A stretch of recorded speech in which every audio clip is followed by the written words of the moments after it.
The stage but echoes back the public voice, the drama's laws, the drama's patrons give. For that we live to please, must please to live. Broadcasting live from under your bed. It's the Go to Bed Show or something. I don't know. Maybe we'll work on the name. How's everybody doing tonight? We've got some great chat. Love to see these people. Casual Toy Collector, Kevzilla, Greg Harris, always a pleasure. Carnage 717. Hey, listen, if you need the voice to keep you up at night, I promise I've been known to make sure that my wife gets no sleep. So hey, you might as well join the club. Stu, man, what a great time last night. Mike Johnson, he was only ever dropped it to Andre, but then Andre lost it due to a cheating referee. Title he's vacated, and they had a tournament that Savage won. No idea what any of that means. I'm pretty sure that's secret code. And given today's news, I want to remind everybody, when the sirens sound, curl up tightly in a ball under your desk. That way it's easier to kiss your ass goodbye. Firestorm Blizzard, welcome. We are very happy to pop your go to bed cherry. And hey, Stack, I know you're up past your bedtime, sir. You know, that 5 o'clock meal at the smorgasbord, and then 7 o'clock bedtime. Smudge, my friend, how are you doing, sir? My God, I am honored. Do you know what, Jordan? Hey, listen, I'm going to show you something. This right here.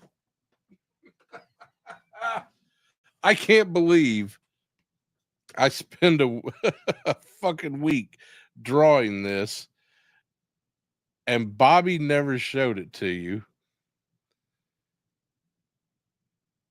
Let's see if I can get this on camera. I'm going to have to plug in the overhead.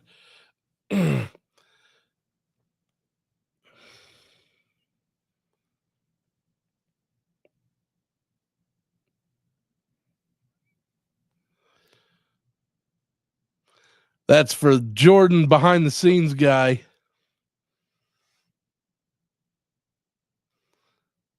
And you'll notice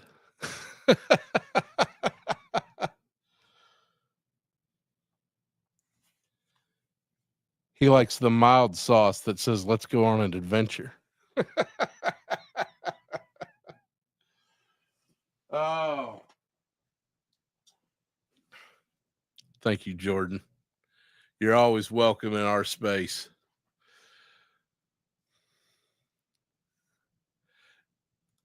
Ken's Toys, my fellow wrestling partner. Blackjack Slaps. Everybody knows it. Hey, Jordan, no, listen. No, you will never bow here, sir.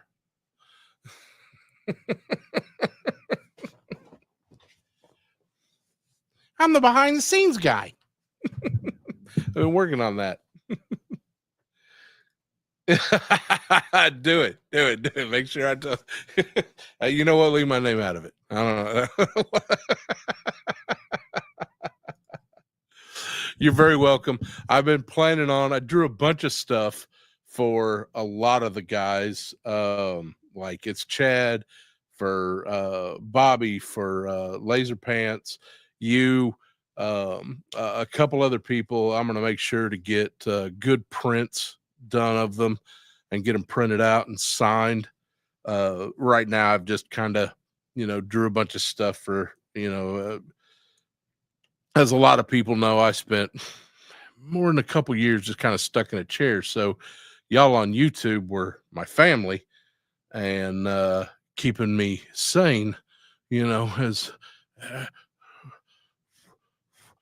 good a job as you could do. Some of you fail miserably at it, but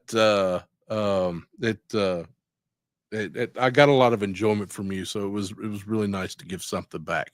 So I'm going to make sure at DFW I'm going to have hard copies for everybody and get them signed, and also DFW stickers 2025. People, remember, nobody cares about your subs. So, speaking of which, if you have the time, like, share, subscribe, please. Oh, what is going on with that focus?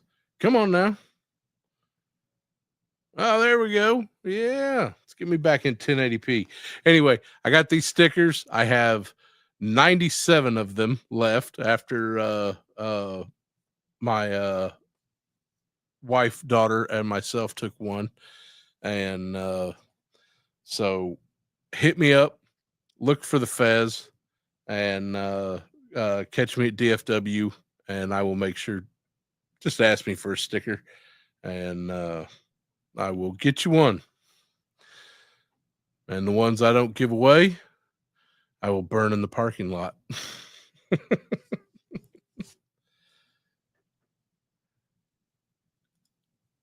I can't wait to hear that story, Jordan. I got you on the list for some Silver Label Patron, and I am taking. Listen, I know we're going to talk a lot about DFW tonight, and because I haven't been to a convention in a while, so we're gonna kind of I want to make sure, because it's such a pain in the butt to get liquor brought in Texas. Booze is expensive. We got drive-through liquor stores here, and I got the hookup. So I'm gonna be taking a few orders. Anybody wants some booze, you can we'll get something set up. PayPal donations are appreciated. And it's funny because I can't. Well, I say I can't. I can. I don't drink. I water. That's what I drink. So, but I've got to get a tote packed up tonight with some toys, so I can take to Chad's swap meet, and I don't really know what to bring. I've got a few things that, just I don't have room for, especially closing down my art studio and now basically, transforming my wife's dining room into my new art office space. She is super appreciative of that. And so we're gonna.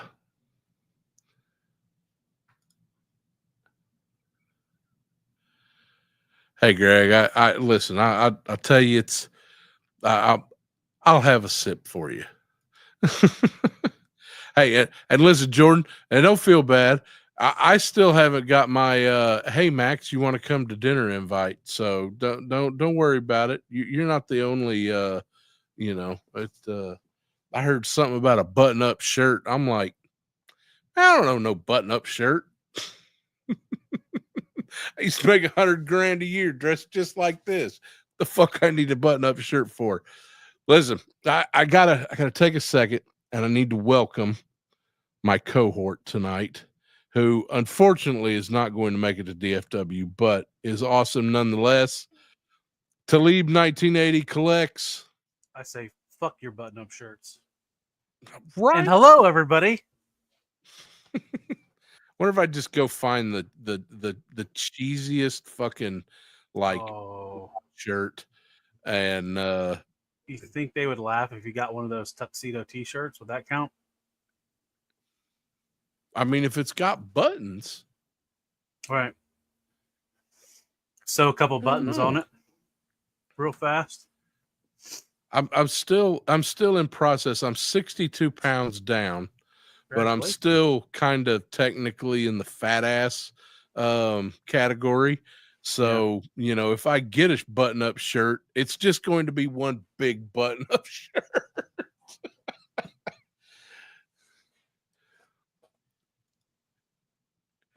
Man, I would get fucking. You trying to get me murdered? You trying to get me killed in the street, Robert? What'd I do to you? What? I thought we were homies, man. Speaking of Super 7, how about all those Joes they showed off? How about that? Those O-rings. O-rings back, baby. Fucking O-rings. They showed us the Fentor today. I know. Nobody gives a shit about. At least the ones that count. Listen, I like it. It's. I'll give them props. They're trying something.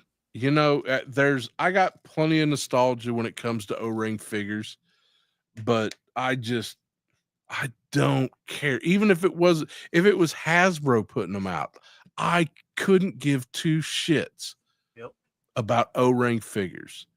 Not when you've showed me shit like what they did with Pursuit of Cobra and the 4-inch figures and the articulation they've got with that. Give me fucking that.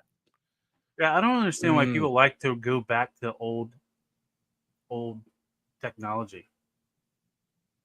Same, I mean, it was. They did so good with the modern construction figures at 3 3/4 or 4 inches or whatever. Why? Yeah, go back. I mean, leave it to Super 7 to do something. I mean, somebody's gonna like it. There's plenty of people. I know even Chad's bought a few of the Super 7 ones, and it just they don't look good. They look like fucking O-ring reaction figures. Yep. Why? But you just try. You see, I'm all happy talking about violence. booze and DFW, and you brought the violence. This isn't Figure Fight Club. It's Obby's banned all the violence. We got to bring it over here now, don't we? Yeah. Well, you are the weaponsmith, so. Hey, listen. I can neither confirm nor deny the existence of a murder drawer in my desk. Oh yeah, that reminds me. Bring a knife for Roll Keeper. To give or stab? In he's flying in. He can't have one, so he's going to be unarmed. So I got to make sure that the old man's got a way to, fend off the tots and the.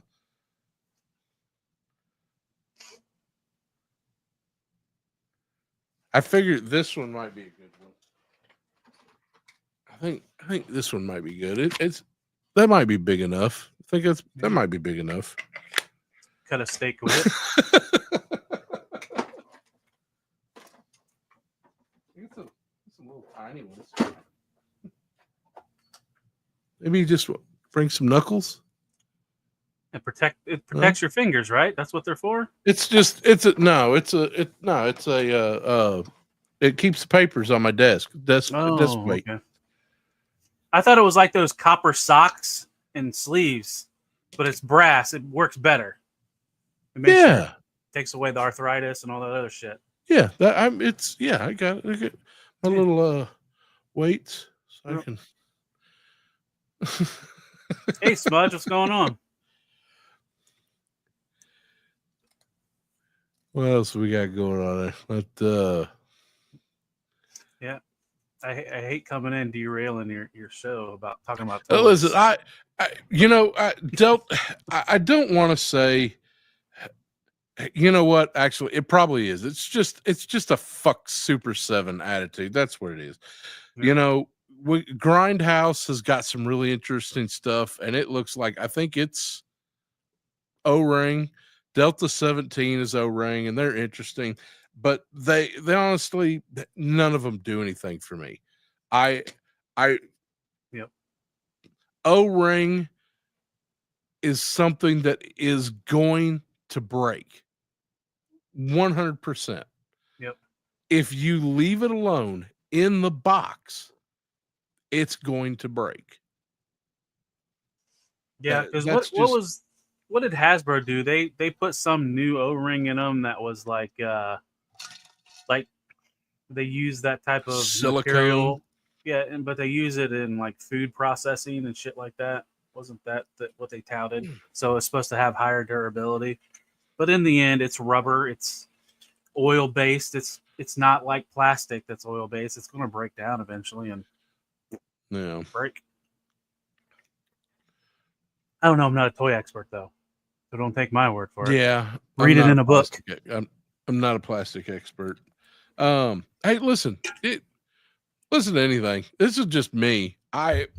There are some people. There's obviously enough people out there who I watched the funding on that Super 7 Cobra mothership. Funding? There were people who there was enough people. They come close. There was enough people out there that wanted that. Not enough, but right. I think they wanted the O-ring figures. Wasn't that like $6 bills? Or was it less than that? Was. I mean, that was probably what hurt it. But that's Super 7's always overpriced. So it I don't know. I mean, it's Oh, Robert's going to bed. Where his soothing voices in the background. Go to sleep. Go to sleep. Wake the fuck up. Shit. Yeah, I mean, they just O-ring figures do nothing for me. I am an escalating toy collector. What did you call it, Talib? Incremental. Incremental improvements. Yes, that's it. That's me as a collector. I am going to get something. I'm going to love it, and then the minute something better comes along, I'm gonna be like, "Hey, what up, girl?" It's just the sad thing is, like when it comes to Hasbro products, it's very frequent when you get your incremental improvements. Yeah, I mean, it's been happening a little faster and it's kind of up and down. It levies quite a bit when it comes to like classified. You get some improvements, and then they bust it back down just to remind you that you're their bitch. I would have to give a little bit of credit to Classified, but they're kind of a newer line, so theirs has been less and less the gaps have been larger. Where like Transformers and Marvel Legends is the gap's a little bit smaller. And if you've been in those lines for years to decades, I don't remember if the 25th anniversary. I know like the 30th. I didn't think they were. 25th is Modern Construction. Yeah. And I think that's when the Modern Construction kind of debuted was 25th, but don't quote me on that. Because they were doing O-rings before that. What was that, like Valor versus Venom? I got you, Jordan. What was it called? Valor versus Venom and yeah. Those were definitely not O-ring. Those blue card back. No, those were also the the Valor versus Venom was like that, like weird proportions. Yeah, they were the stuff, 4-inch. Right? Yeah, they changed the hell I got. What was it? The blue back ones. It was like the 2-pack blue back. Those were O-rings. Those were all like They had kind of I mean, honestly, I'm not the best to talk about like 3 3/4, 4-inch Joes. Now, I think that's the movie Destro, but I think that came after. Let's zoom you in. Let me go to full screen. There you go.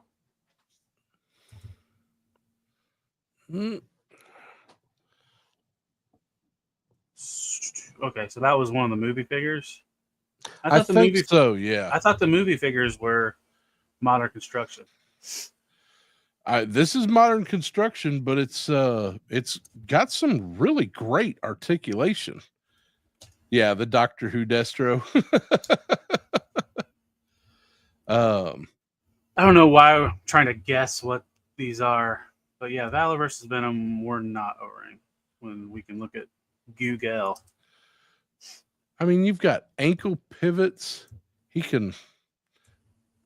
Wait a minute. I don't know. I call him my sad Destro because he's always kind of looking down. So I just keep him with his hands in his lap, and he's just like, okay, maybe today will be a good day. Valley versus Venom looks like O-ring.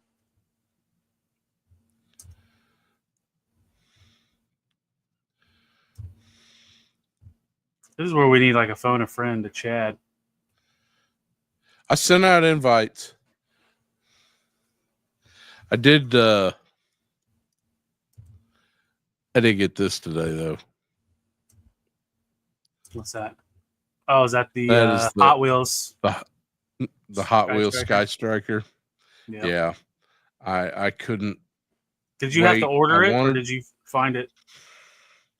No, I really wanted to find it in the wild. The hunt was exciting me, and then I was just like, "Fuck it." I had to order. I wanted to get a from? good, the amazing Amazon. I had to get a camera grip. I'm gonna bring my camera and try to do a record for the show. I debated on whether or not to. That's what I'm trying to figure out tonight. Is Valor versus Venom was O-ring. Okay, that's what I thought. I knew I wasn't going crazy. I just can't think of those blue Cardaback line, whatever it was called. That was when Baroness was called Chameleon. Oh yeah, that was definitely O-ring. Yeah. I'm debating on whether or not to bring my whole camera rig with me and try to record the well, I don't know if Bobby would want me doing that, but if they're gonna have, I thought about bringing my whole camera rig and seeing if they wanted me to record and broadcast the Valiverse. Oh, the stream panel. I thought I thought they was going to have somebody broadcast that panel. Ryan was talking tonight about doing it, but he didn't know if it would work. They're wanting to get it done, but well, see, so is what I was thinking. I'm not going, so start me on somebody's channel to go live, and then feed like an invite. Well, I mean, that's what I was kind of bringing up yesterday. It's all going to be up to Bobby because it's his show. Yeah. So, and I know he wants it done on his channel, but I've got the ability. My setup is pretty minuscule. So, like that was what I was kind of bringing up to Abby last night. I was like, why don't we go live? I'll go live on Figure Fight Club Saturday night, and then you guys. I mean, if he gets his own thing, I mean, I'm gonna definitely. I got enough video cards. I'm going to definitely be doing recording as much as I can, and it would just be kind of cool, you know. I'd be the hub, and you guys would be popping in, going live. But if we did that late at night, I mean, everybody's gonna be partying or whatever. Nobody's gonna want to, and I don't blame anybody not wanting to go live anyways. Just fucking have fun. Forget about streaming for a weekend. No, I want to broadcast a little. I'm definitely going to film as much as I can, just because. I mean, that's just kind of what I do. I used to do it all the tattoo shows. I'd go around and do photography and stuff like that. So now I want to do video. Of course, then I got to edit it, and that's yay. That's always fun, editing. Yeah. Yay. Unless you go cut crazy and start just cutting all the chaff, but then that takes time too. I got to figure out what toys to bring. I charge for camera work. Hey, listen, I charge for everything. So I've been a freelance artist for 35 plus years. I'm I don't pick up a pencil without getting paid. Think of that, Harlan Ellison. No, not Harlan. Yeah, Harlan Ellison. Pay the writer. Ken, you better watch your tone with Max. He'll just silence you for 30 minutes or however long he decides to do it. Oh yeah, I hadn't banned him in a minute. Nah, he made a good comment. He can stay. Ken's gonna get triggered any stream he joins that you're on. Oh man, Greg, you trying to start some shit now. Listen, do you know what? But then they gave a second clue, and it was about grape soda. Really? Was that on that stream with Lenny and the comic book guy? Because I didn't watch that. Yeah, I just like fast forward it to, Well, the parts that I wanted. I'm behind on the Energon parts where series, so Lenny I didn't want wasn't. anything spoiled. I'm like 3 months behind, I think. Well, if you've got good ad blocker and good virus protection on your computer, read comicsonline.io. Well, it's not just to buy them. I just haven't had the time or the willpower to read them. Well, I haven't found the time. I liked it. I picked up the Omnibus Volume 1, which had all of Duke and all of Cobra Commander. Cobra Commander's a good book. It was. And I just, like I've said it all along, my only problem with Energon Universe is that right now it doesn't bother me because they're giving Larry Hama equal staging and letting him do what he wants, and he's fucking rocking it. The minute they cut him out of the picture and Energon Universe becomes the only universe, I'm gonna start. Well, how old's Larry, and how long do you think he could keep it going? Haystack, have a great night, partner. Take care, Haystack. Did you hear my question, Max? How old's Larry Hama? And how old's Larry Hama, and how long do you think he even wants to continue his story? Well, I mean, he's 70s, right? No, I don't think he's 70. I think he's just like 10 years older than me. Oh, okay. I know that he was about 10 years older than me because I had Archie Goodwin was sending me to him back when I was going to live another fucking life. And yeah, he had been he was about 10 years older than me. So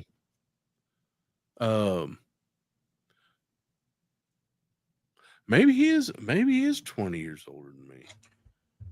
You know he what? might be in his 70s. I bet if I Google it. That's what I'm doing right now. Okay. I don't know. I don't know why we're being hypothetical here when we're on damn computers and we can just look this shit up. He's 76. If only we could look into our Black Mirror crystal balls 76 years old. Get all. Wow. So he's 26 years older than me. Yeah. I was gonna say Hama's a Vietnam vet. Was he Vietnam? Oh yeah. Yeah. And he was on MASH, which was Korean War, which is funny. Which lasted like 5 years or 10 years longer than the actual Korean War. Yeah. He was on MASH show, though. twice. I liked MASH. He did a Jeep driver, and then he played another character. I think he was I think he played one of the Viet Cong guys. I remember MASH would come on my Fox affiliate after like cartoons or whatever during the week, and I liked MASH. My parents never missed an episode, and my wife if MASH is on, she's watching it. So I've got in my art library, I bet I've got at least 5 or 6, big old 2-inch thick MASH books. Yeah. I dated a girl that was a real big fan of MASH, which was really weird, I thought, but she had like the box set and would watch the DVDs all the time. I suppose I'm gonna have to break down and get my wife the Blu-rays. But then she's just gonna make me watch them. I got most of them. I could probably tell you like that's line when for line each episode. that's when you'd be like, honey, you can watch MASH. I'm gonna go stream or whatever. Does that work like MASH is a that? good show. Yeah. I just have to. You know what? I just put a DVD player in her craft room, and There you go. And she can multitask. yeah, she's in there making Dungeons and Dragon dice trays. She does leather crafting, Stucker made leather, folks. If it's Stucker made, you got stuck with it. I don't know. We're working on a tagline. It's work in progress.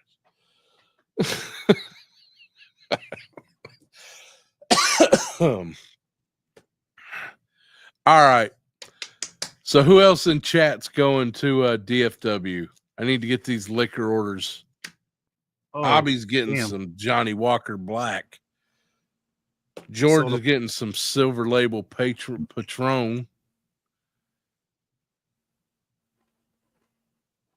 Well, that's hilarious. You're getting liquor orders. Well, man, it's cheaper over here. Yeah. And I could just drive through. Okay. Oh, Ken wow. don't drink. See? So that's going to be two sober boys watching all the drunks. So in Ohio, we listen. That Ken, that means we can roll them fools at the end of the night. We're going to be rich. Jay Gonzo, you got any you got any liquor orders? I don't want to judge Greg Harris, but Fireball, it's nasty. So bad, so nasty. I'm gonna get him some of that tequila with the worm in it. Ooh. I thought it was mezcal that had the worm, and tequila was. Not all tequilas are mezcal, but all mezcals are tequilas. Okay. The mezcal that I like comes in this it's got a B on it. I don't remember what it's called, but it comes in this they use the plant that they make mezcal and tequila from, blue agave.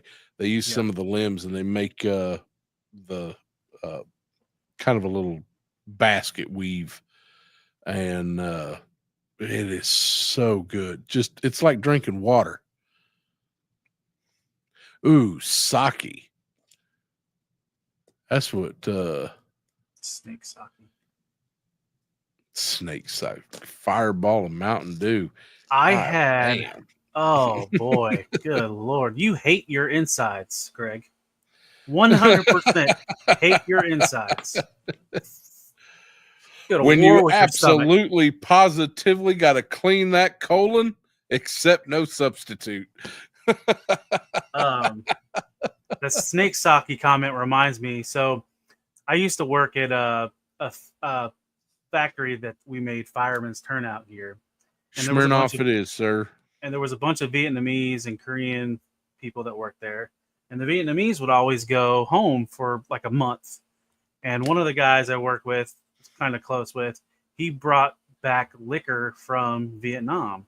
And this bottle of liquor had a dead cobra in it, a ginger root, and a gecko, all just floating on the inside of it. Oh. And on the label of the box for the liquor, it like showed like the snake wrapped around the whatever thing to show it was for medicinal purposes. And he goes to me, he's like, it makes you like this, man. And so makes you strong like bull. And one night I had a cookout, and me and my friends was passing that bottle around. It didn't make me like that, but I had some of the weirdest freaking dreams that night. We were all fucked up. It was called like Take Ma or something like that. But it didn't taste bad.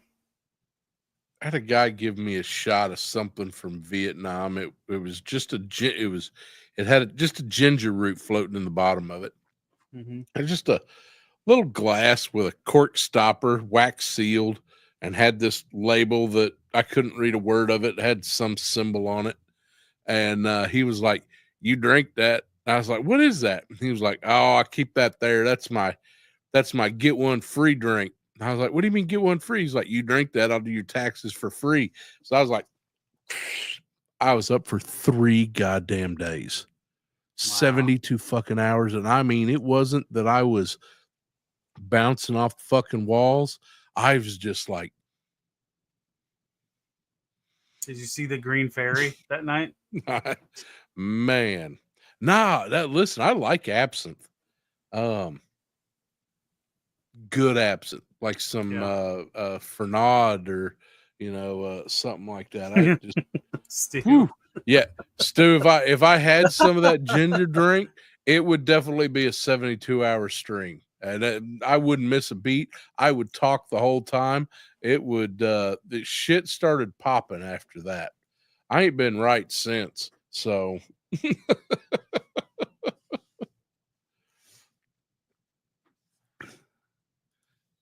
that's some good shit right there. One of these days, I'm gonna have to tell one of Talib's favorite Mac stories about my time in Ocala, Florida, with all the hippies. But that night is not tonight. That wouldn't get us banned, would it? It fucking might. There like were Smokey on the Angel Dust. I hung out at it was called the Rainbow Gathering of Tribes, and it was basically about 50,000 hippies camped out in Ocala National Forest in the middle of Florida. They get there about January, and they'd stay till March. Well, the interesting thing about Ocala National Forest is it's right next to a missile test firing range. And it's not unusual for one of those missiles to veer off course and end up somewhere.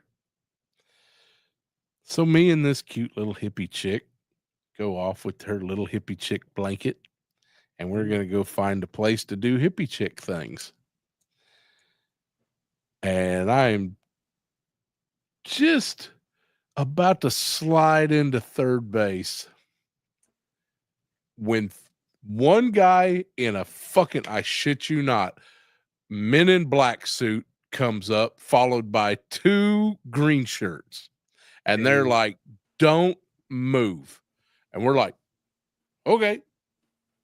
They're like, no, really, don't raise your hands. Don't move. Don't try to put your pants back on. Make sure you leave that girl's bra off. She wasn't wearing one anyway. We were about to do it on I don't know it if it was a bomb, it was about the size of a fuel tank. But apparently, whatever it was live ordnance. And we sit there for about 2 hours while they slowly moved us away and unhook the the top end of this bomb, and then sent us on our merry way. And needless to say, Max did not get any hippie chick action after that. Was it that during girl the day? was ready to go home. Yeah. Wow. Yeah. Yeah. Apparently they had they'd found out that all these hippies were out in the forest. So they started to make it a point to all these ordnance that they couldn't find. They made it a point to go out and find it before one of these hippies decided to try to smoke it and blew everything up. Right. So, yeah. Okay. So National Forest. Take the family. It's fun. So you and the hippie chick didn't go out in a bang either. Oh no, way. One way or the other. Not one way or the other. In fact, she didn't want to talk to me after that. She was quite upset. I think she went back to the suburbs after that.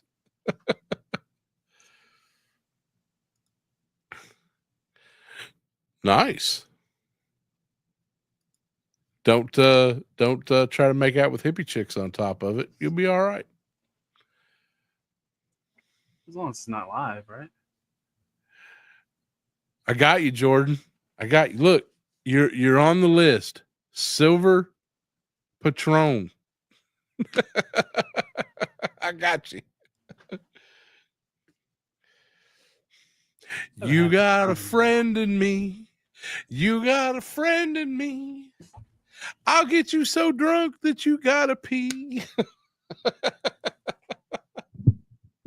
Fuck O-ring G.I. Joes. I'm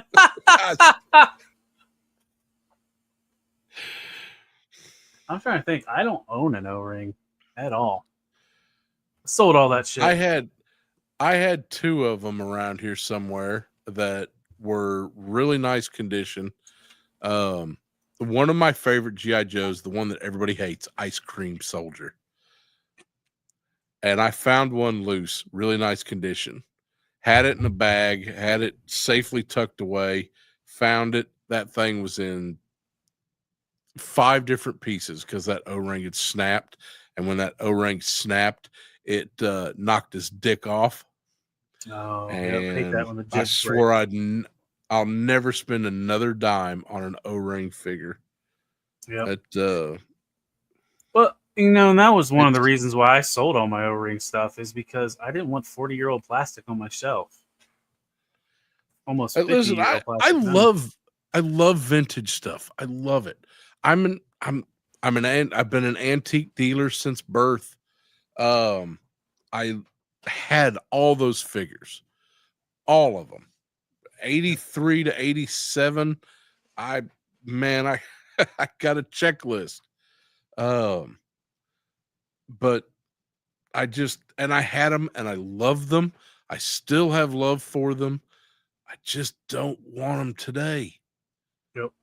I know what they can do when you see figures like, Green Valley and Acid Rain and, show me what you got, impress me. You're not going to impress me with O-ring. And again, I'm just speaking to me. If you love O-ring, I seen your comment, Stu.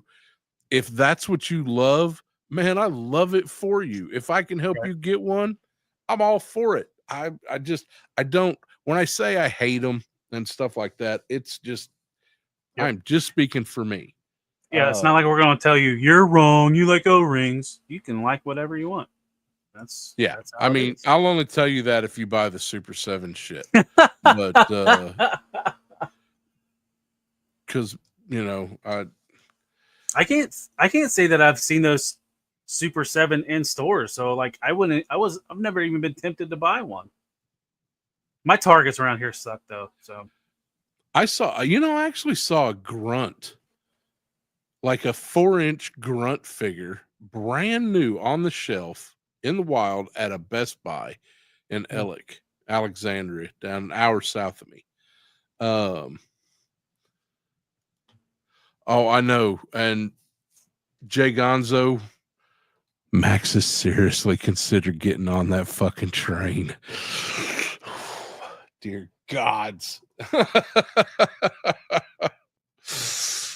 Oh, I don't know what Acid Rain is. Is that like a third party? No, because it's an original concept, so it's not really.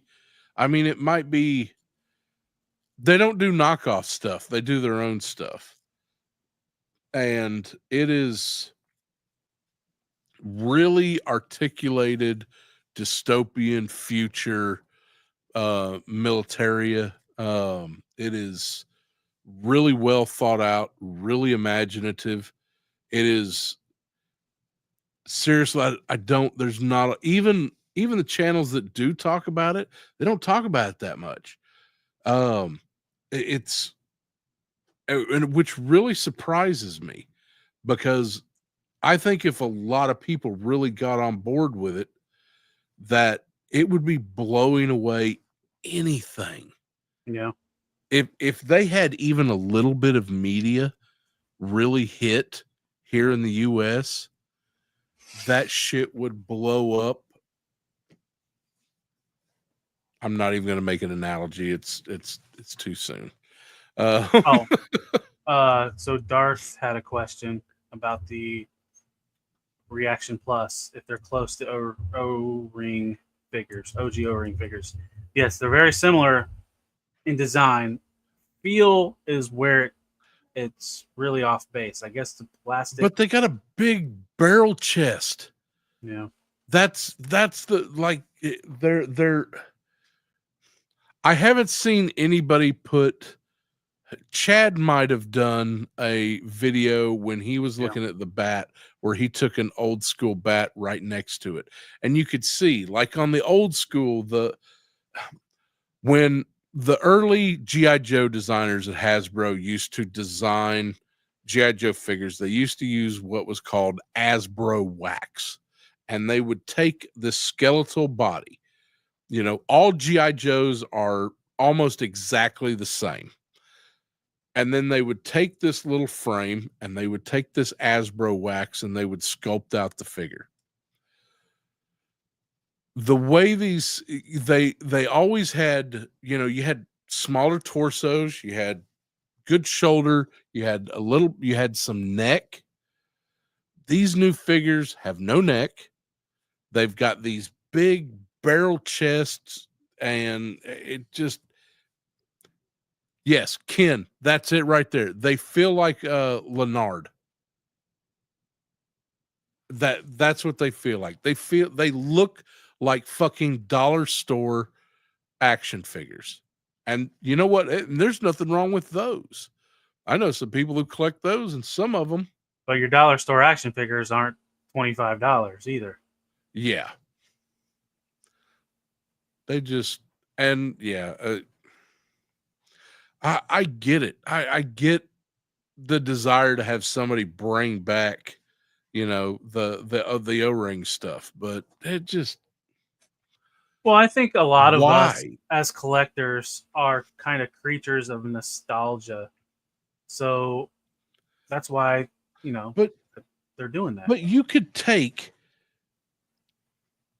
this right here is the size of a O-ring figure.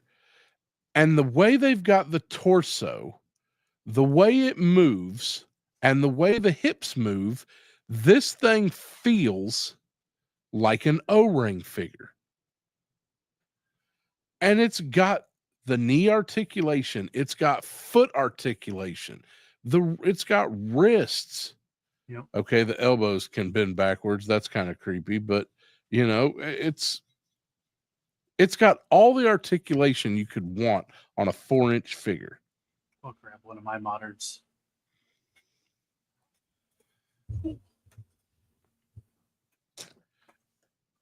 The money you would spend recreating an O-ring figure, you could take into a 4-inch, the lowered scale. I had to grab something. I had to grab a banger and create something exceptional. Oh, I love that figure. Night Viper. Now, see, I had the original as an O-ring. Yeah, I never had the original. And I'm going to tell you right now, that figure right there is 100,000 times better. Yep. Than anything they did with that O-ring. I mean, yeah, double knees, ankle movement. I think single jointed elbows. But I mean, just the loadout. I mean, you could put a shotgun in his backpack.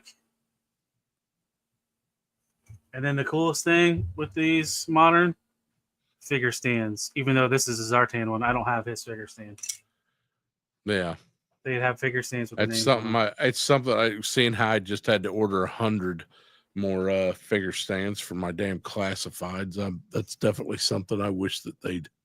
And the other thing was cool with this, he came with like a sniper rifle as well. Like he can't even hold all of his weapons. They gotta stop doing that. They still do that now. Where they can't hold all their weapons. I got a plastic tub sitting right over there that is chalk. I've got one for Valaverse that I'm about to have. I got to get a second tub for because that one's overflowing, and then I got my classified. Yep. I got yeah. I mean, listen, I understand the need to make it.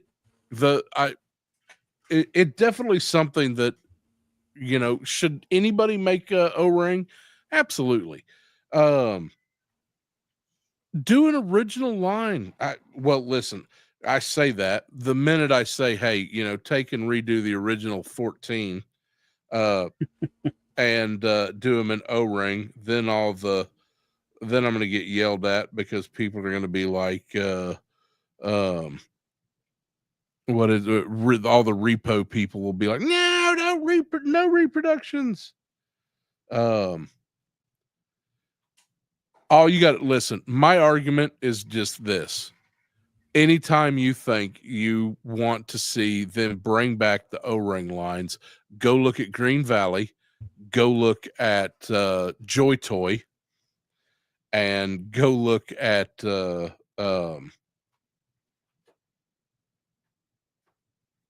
shit, I was just talking about them.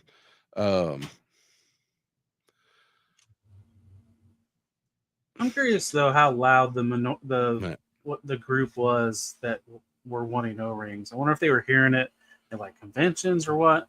Because I just don't recall hearing a lot of people wanting O-rings. Listen, let me ask you, Impossible Pie, are Delta 17 definitely O-ring?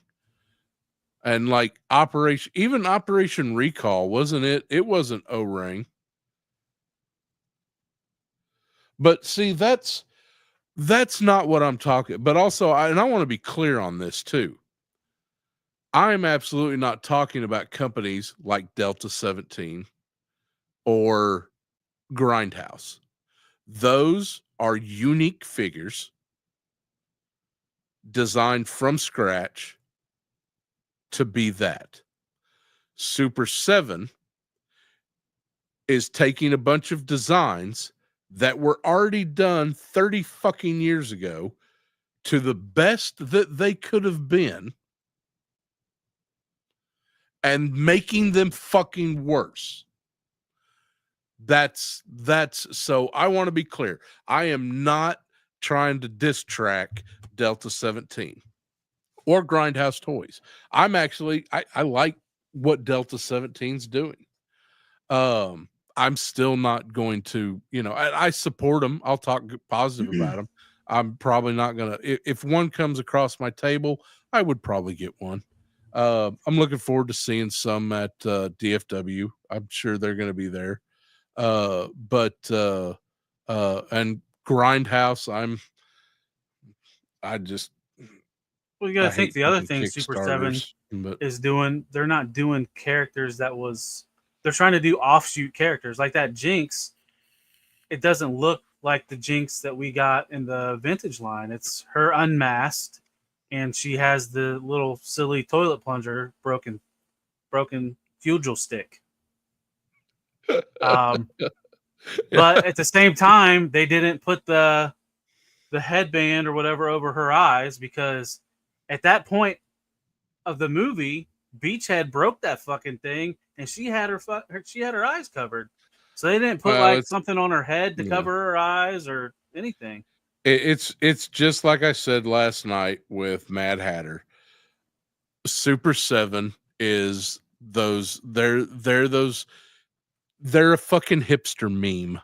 That's what fucking Super 7 is. It's like, oh, I listened to that on vinyl. You wouldn't understand. You probably you don't know anything about that. You know, Popping the cracking. I had that Jinx, you know, that from that 2 seconds of one episode that was, you know, only shown for 5 minutes in a foreign country and it wasn't even the correct language in Sweden. You know, some shit like that. It's that's Super 7. They want to be, you know, you'll never get the joke. That's what Super 7 is. You will never get the joke. And that makes you the joke. So fuck that. That doesn't make me feel good as a consumer. So fuck their toys. So let's stop talking about Super 7. Yeah, but you can't because they won't fucking go away. That's what pisses me off when you've got companies like that are really creating something original that have to fucking Kickstarter, which is the fucking worst. And Yep. and then you've just got some company where somebody who just sucks so bad that they fail upwards, and somebody gives them 25 million and they blow it on a jinx with toilet plungers. Yep. Well, to bring back Super 7, well, I'm gonna get my Super ass 7. beat at DFW. I know it. They're gonna pop doing off with this shit. They're doing a Back to the Future O-ring wave. Who is? Super 7. They announced that at Joe Fest today. And they have 2 more waves of G.I. Joe planned and another wave of Micronauts planned for this. How fucking hilarious is it that they've got to announce this at Joe Fest? Right. Because they lost their San Diego Comic-Con fucking booth. How do you... I want to hear the story behind that. I hope somebody out there in YouTube land do some discovery. Max wants to know what you had to do to suck so bad to lose your fucking booth at San Diego Comic-Con. They probably couldn't pay the money that SDCC wanted for the booth. I bet that shit ain't cheap too. No. I can't even imagine what a booth at SDCC costs. That those numbers would frighten me. Yeah. That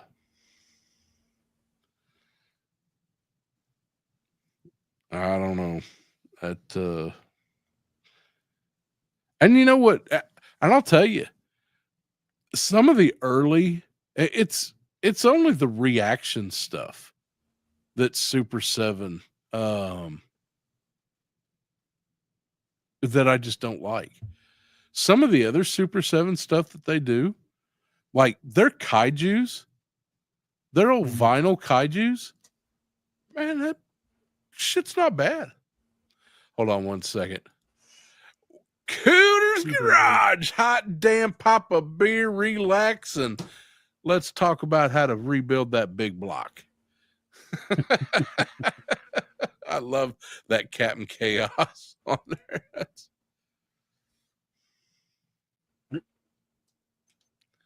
I don't like their ultimates. I don't think the only ultimate I've handled was a G.I. Joe ultimate, and it sucks. Stu, overpriced. You're 4 months older than me, so I've got to break the news to you as someone on there's no Old West anymore. All the world's been found. Stu brings up a good point. I wouldn't mind. We just don't have any good Westerns anymore. Western was something that definitely survived on media. Now, I say we don't have any good Westerns. There's plenty of them. You can watch every Western ever made. It's all on TV right now. But I'm trying to think who made the last Western toys. Wasn't it one of those Kickstarter companies?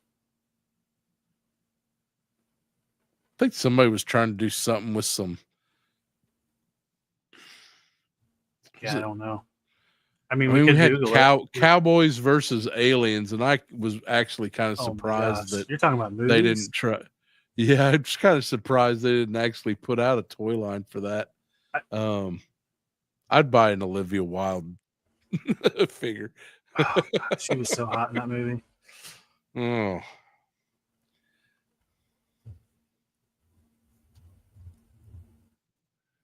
General Custard. Did he come with Corporal Banana Split? The funny thing was, what was that one movie? Oh, shit, I just lost it. I'm just playing, Stu. I know. Well, like Quentin Tarantino, he did like a Western. That was a pretty good movie. What was it, The Hateful Eight? Yeah. Oh, he had Hateful Eight. He did I know what Django. I was going to say. With as popular as you Red had the Dead Lone Redemption. Ranger. Oh Jesus! Well, Johnny Depp where he played Until that Tonto. Yeah, he did really good with that. It was the other guy, the fucking Army Hammer. yeah, then he came out and was like, Why is yeah, this shit in being my a brain? cannibal's not so bad. Why is this shit in my brain? But what I was going to say was is as popular as Red Dead Redemption and Red Dead Redemption 2 was, you would have thought that they could have made cowboy action figures from that, but I don't think they did. Yeah, I mean, I think Or I've Old seen West. a few statuettes and some stuff like Greg that. has it. Five and Dime. That was the name of the company that recently that was making cowboy Western figures. I'm pretty sure. Yeah, I mean, I've seen a few Western figures like Leonard. I think Playmobil still does. Dime Novel Legends. That's what I was thinking of. Dime Novel. Dime Novel. Didn't they try to Kickstarter and it didn't go? Might have been. Was that? Am I thinking of the same? I remember that there was a.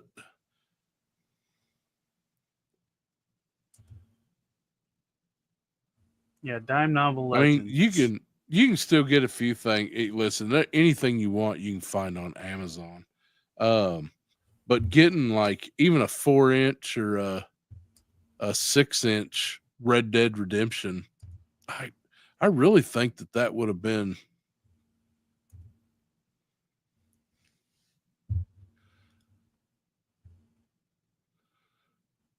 I remember as somebody was interviewing them, and so they're out, so you can get the Dime Novel Legends. Now they were single figures; they weren't sets. They were like a 4-inch. Yeah, they were. Yeah, they were 1/18 scale. Yeah, that's right. 3.75. Yeah.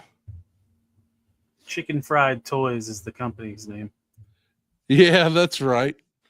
I just don't have any need for any Western figures. No. My I'm grandfather gonna was a big start. Western fan, and I watched it through him. But other than that, I was never that big of a fan. I still watch a lot of Westerns. That was me and my yeah, I'm the same way. Me and my grandfather. He was an actual, you know.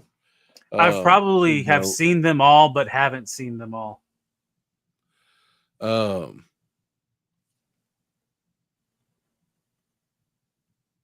like some of the more recent ones, like the Unforgiven. I want to rewatch that. I haven't seen that in forever. Everybody likes to quote Tombstone. Tombstone was a good Western. Yeah, it was. I mean, Val Kilmer's what made that movie. That's the bar none. Back to the Future 3.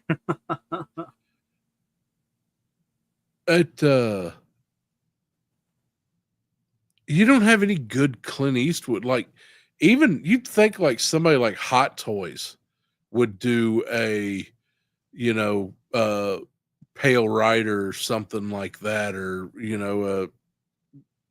Good the Bad. Man, do you know what I would give for a 12-inch Von Cleef Angel Eyes figure? If you did the 3 from Good, the Bad, the Ugly, holy shit, dude, I'd buy that in a heartbeat. Well, I guess there's 2 reasons why you might not have seen it. 1 might be demand, and 2, they might not be able to get the likeness rights. Oh, so Hot Toys did a whole Clint Eastwood collection. There you go, Max. I remember they did a Dirty Harry. I remember seeing that one, but I don't remember. I guess Hot Toys did some Pale Rider. Yeah, see, what the fuck do I know? I don't know shit. Ooh.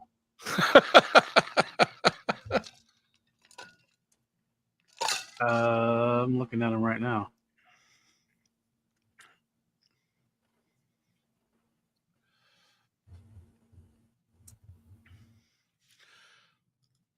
Yeah, and you know what? Weird.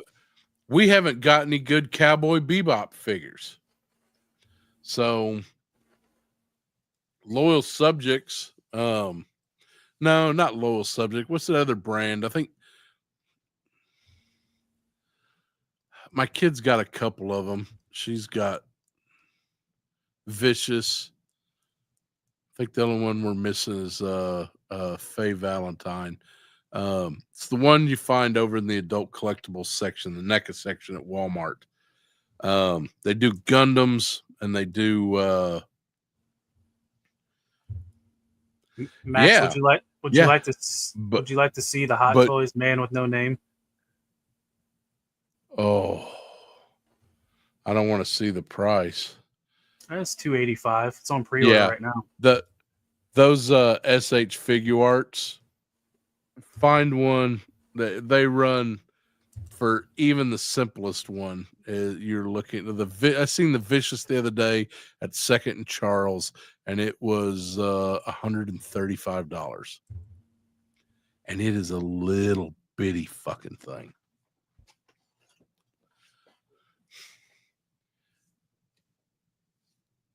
You pulling it up? Yeah, I have it. I can share my screen. I can't figure out how to zoom in, though. That's the only thing.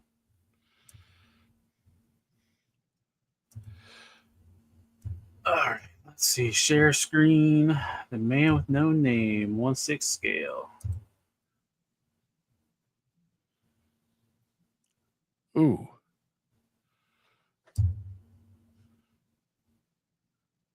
Oh, that's nice. Yep. Like I said, it's up for pre-order now. And that's on pre. See, you know, y'all should be. I am blessing you. All I had to do was think about it, and boom, there's the pre-order. God, and that's Hot Toys. Yeah. There's a whole collection of Clint Eastwood. They got the Outlaw Josie Wales. Let me back up. Yeah, I just need the good, the bad, and the ugly. They got Harry Callahan. I don't. Was it The Preacher? What one's that one from? Yeah, I've seen the Harry Callahan. The Outlaw Josie Wales and William Money. I don't know which character that one's from. That's Unforgiven.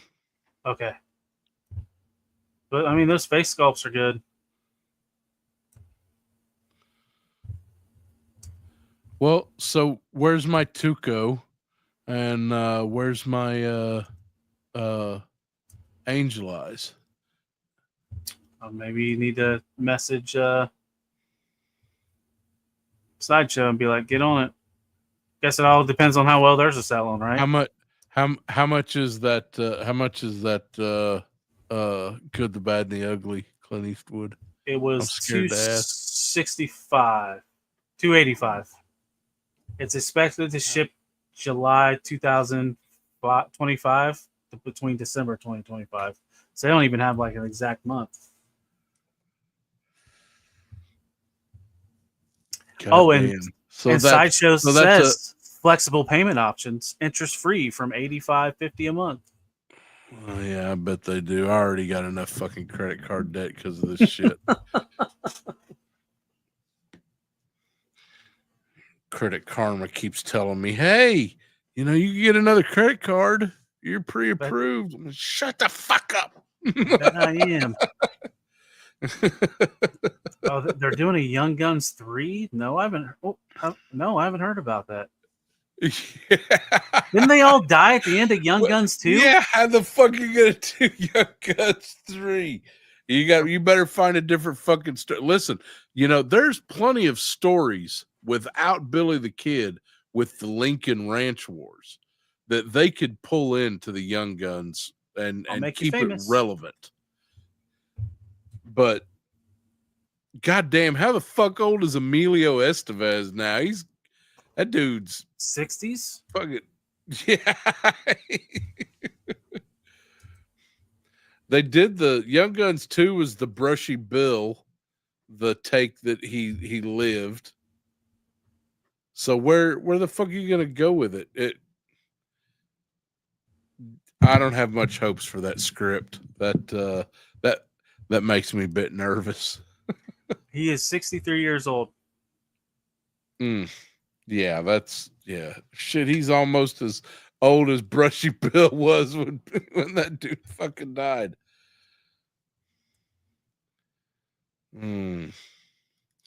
I know, Robert. I know, and if my wife sees it, I'm gonna have to fucking get that son bitch. Max would be the man without a name if his wife catches him with that Shit. purchase. Uh-oh.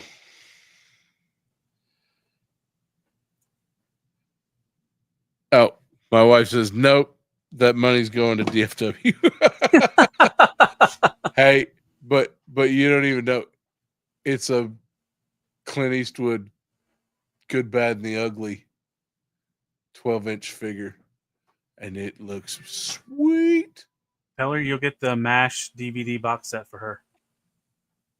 And it comes with the MASH DVD box set.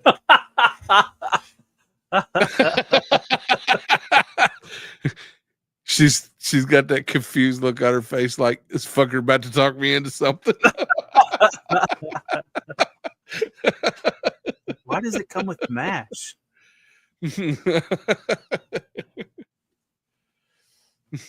Oh my god. I can't.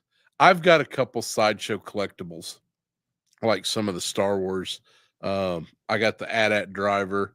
I've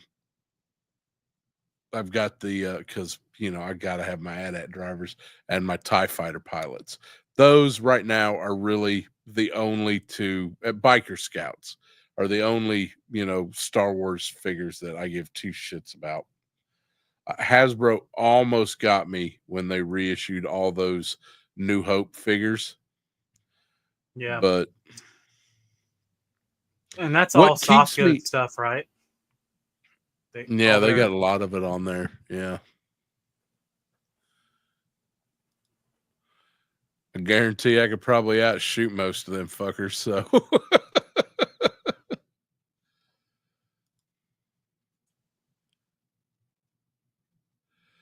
yeah, 100%.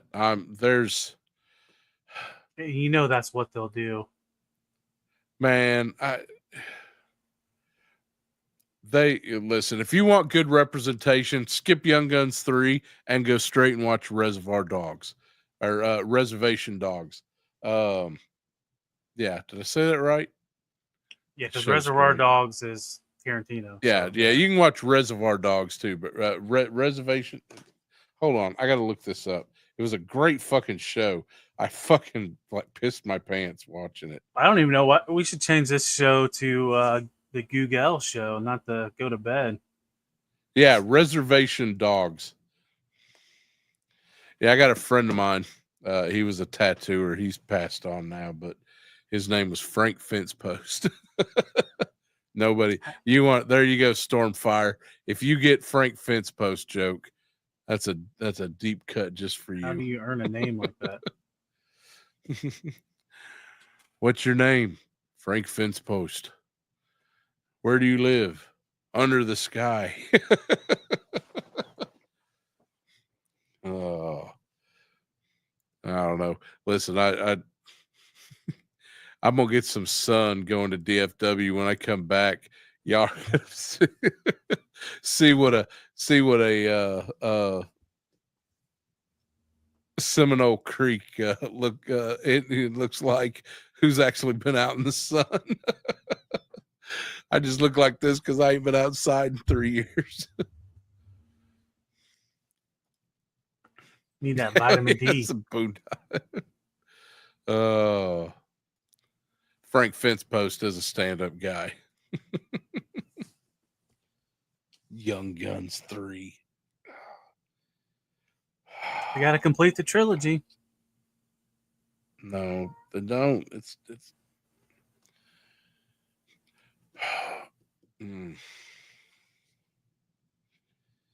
I don't have any hopes for Hollywood when you got an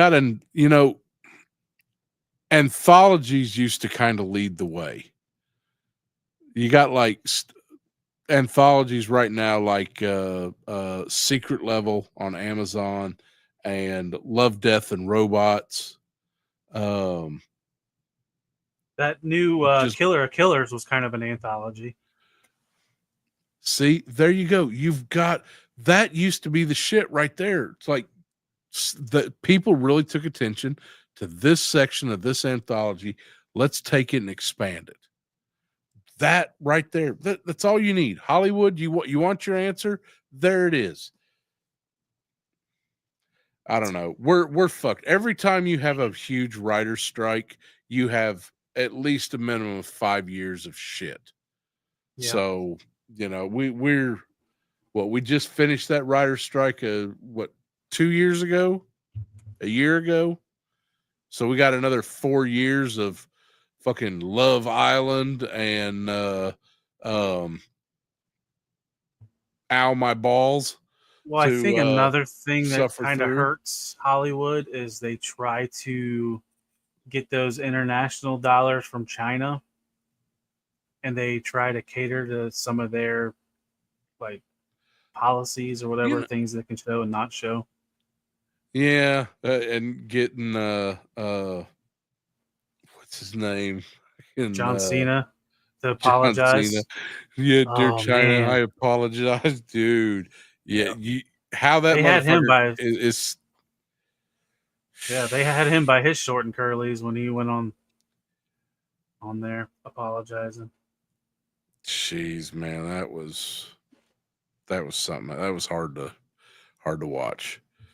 Oh well, you couldn't see him, could you?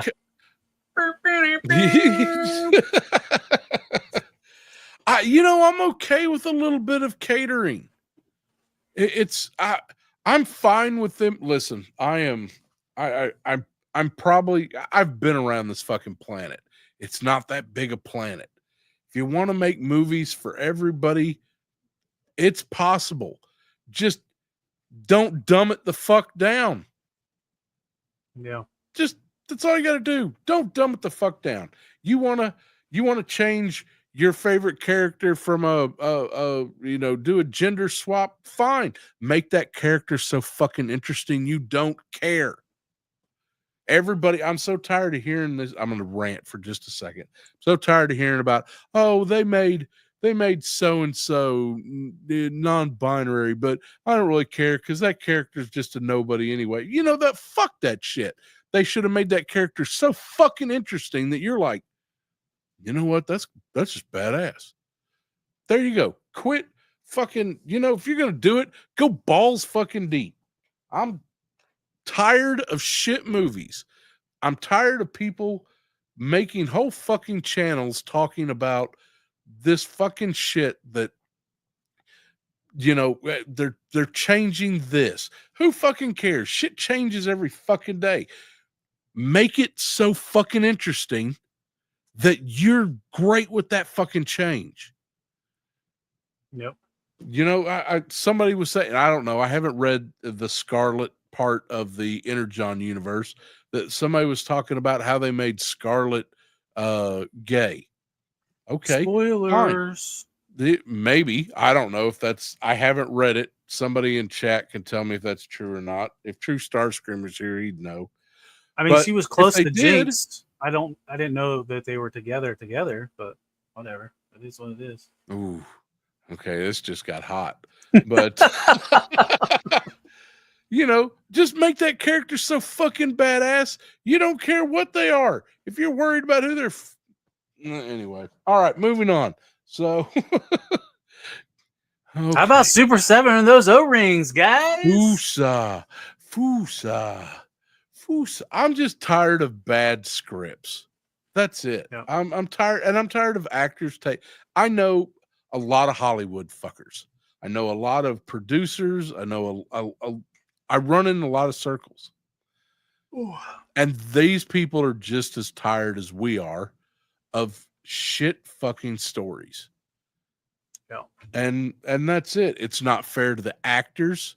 It's not fair to that poor girl who played Rey in Star Wars. because if they'd have wrote a good fucking story, everybody in them fucking channels would be like, God damn, I can't find a Ray figure anywhere because she sold the fuck out because she's badass. You know, it's I'm tired of that shit. I want some good fucking stories, and they're out there. That's the real kick in the fucking balls. These stories are out there. Yeah. Well, wasn't it? Didn't we bring it up last night when we said there's only like 5 stories that you can tell, and you just have to tell them in different ways? Yeah, that's the old It's almost like that with music too. There's only so many notes, so you got to figure out combinations of them.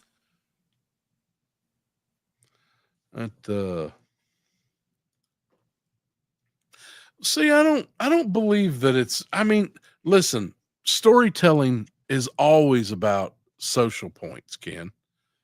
Everything. You know, you watch an old fucking Gunsmoke episode and you're going to get social points. I mean, fuck, I grew up in the Family Matters generation.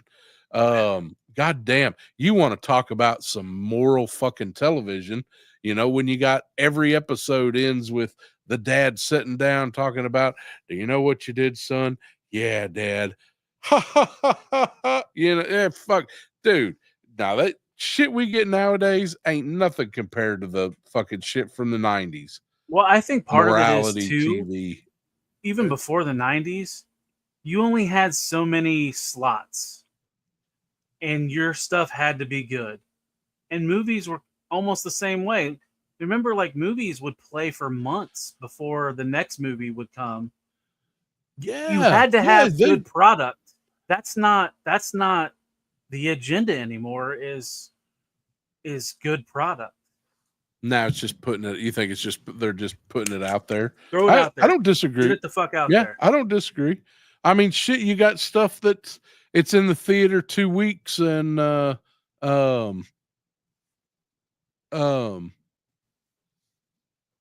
then it's streaming.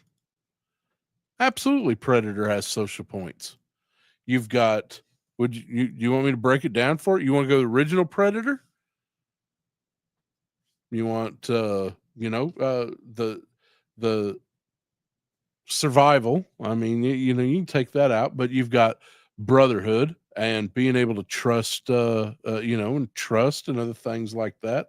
When you've got Schwarzenegger going up to Dylan, you know, used to be somebody I could trust, Dylan. You know, there's the world is all social. It's there's no. You have a movie, if it touches you in a way, it's socially, you know, if you're talking about social points, like whether, you know, whatever this, you're talking about, like, what are the kids calling it today? Woke or whatever the fuck. Give me a definition for that. If that's the social stuff, if you're talking about how I need to accept people and things like that, I mean, yeah, that's always been movies. That's always been storytelling. Gathering around, even if it's not social, you know, points that are coming from a film. If you sit around with your buddies and talk about Predator and the things you like and stuff, then that movie has got you to socialize, and that's a. Give me a definition of what you mean by social points.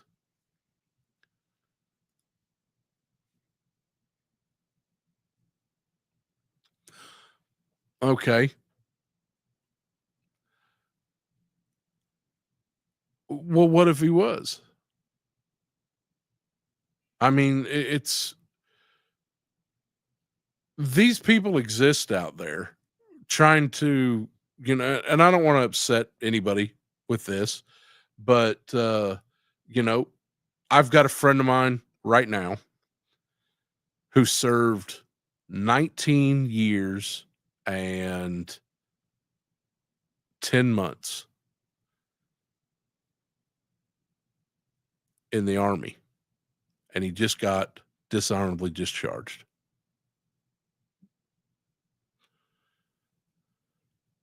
For that very reason. That man has served 3 tour of duties. He's protected this country. People like that exist. If you put that person into a film,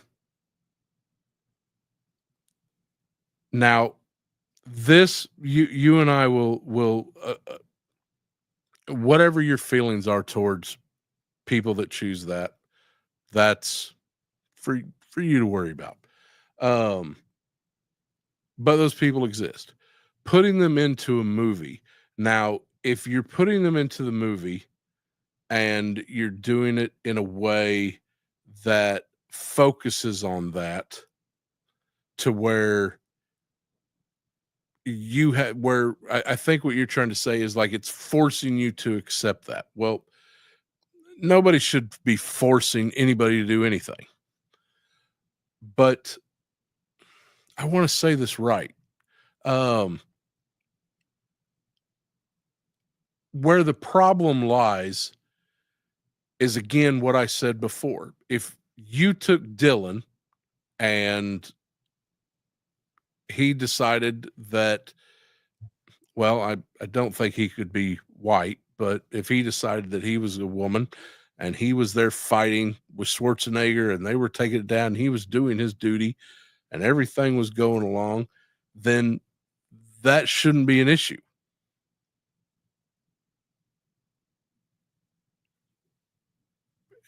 Where the problem lies is, and I think I hope this is what you're trying to get across, is that they write these things so shitty now that they make this such an issue that becomes the focal point of the film. Instead of just taking, this is the character and they're doing this, then and that's not fair to that character. That's not fair to that community. It's not fair to anybody. And it's just, bottom line, it's shitty fucking writing. But I don't know.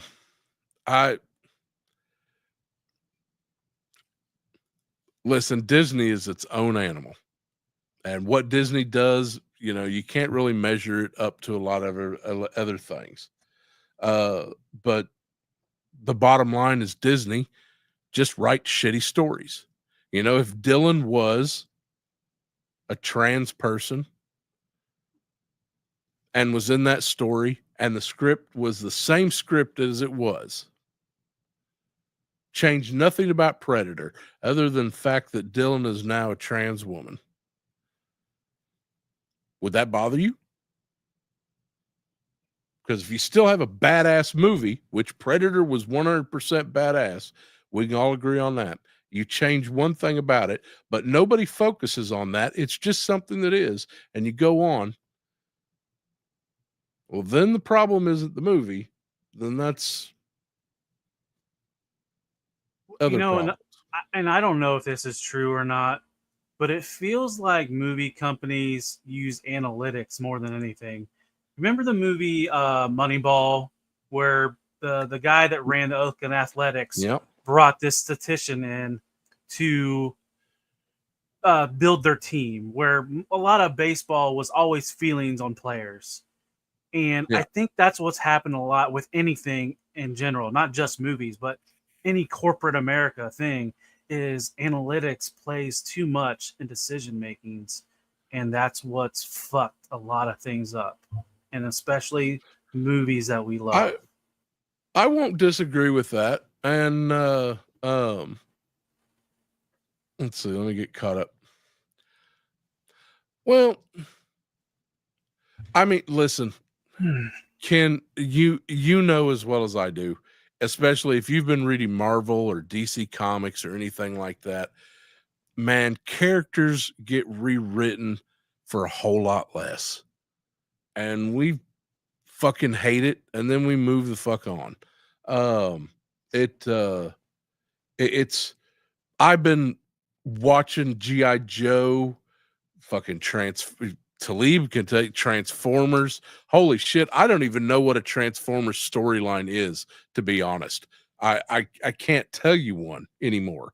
It's been rewritten so many fucking times in so many different directions that it's, G.I. Joe's starting to get there.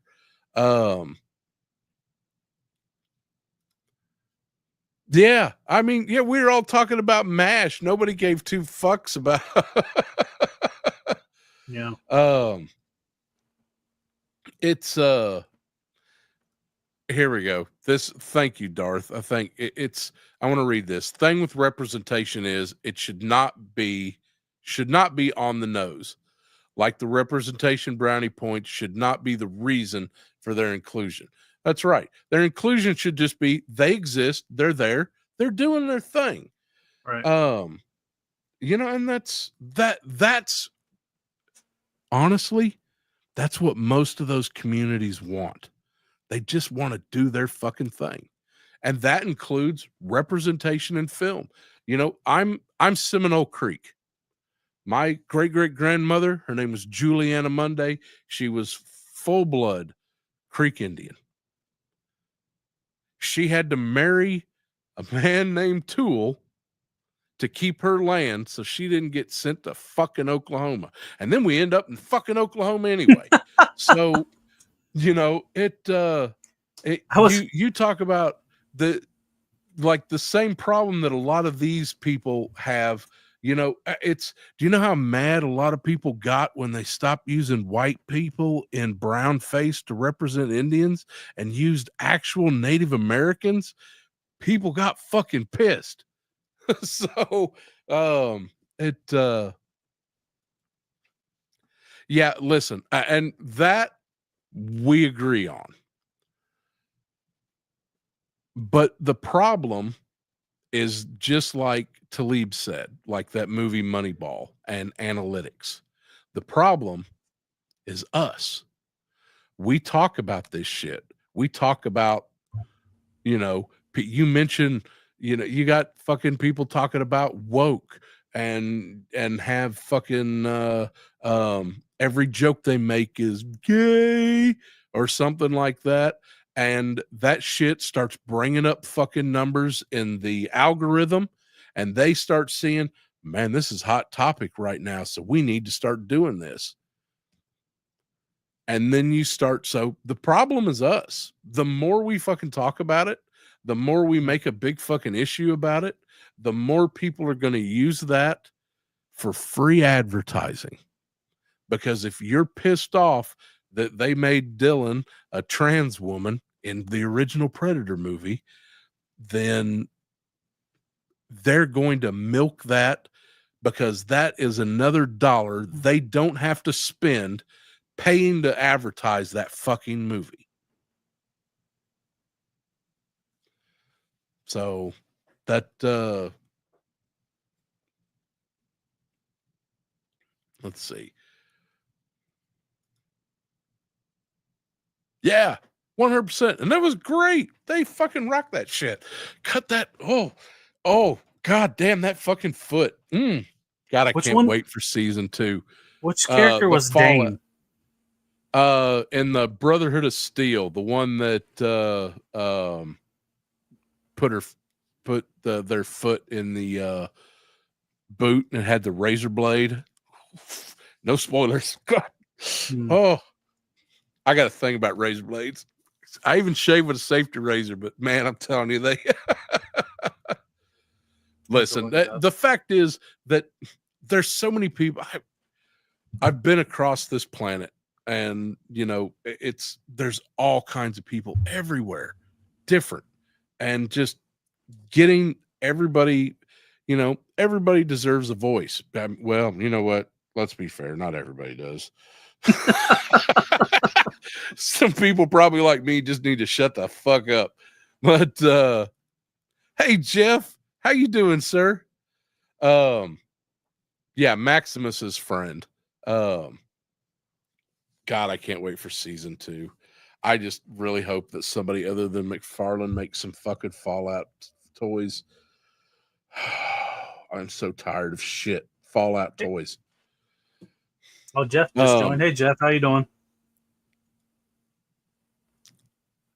But yeah, make them compelling characters, and then we won't give a fuck what they are.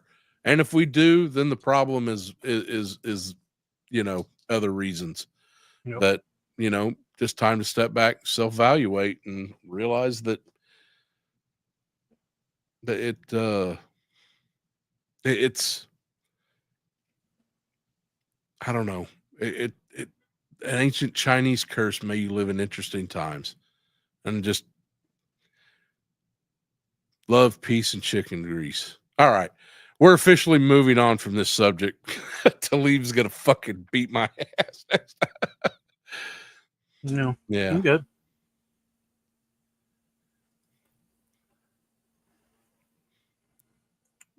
well, I mean, we're talking about spicy topics. I mean, we went from Super 7 to that. So, I mean, might as well stay spicy tonight. Spicy. Now let's hit all the shit. Yeah, it's just, I don't know. It's fuck 2025. That's all I got to say. I'm glad I'm not in McFarlane at all. So I've got, I've been thinking about, I've got this McFarlane figure. I got them primed, and I was thinking about painting them. That is a Necron from Warhammer. Oh. And I primed it, and he uses such shitty plastic. Started deteriorating? It's sticky. Ew.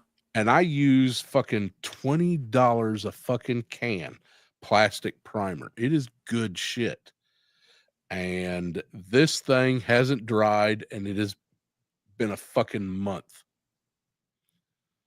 So it's probably going in the trash. And it was one of those paint your own.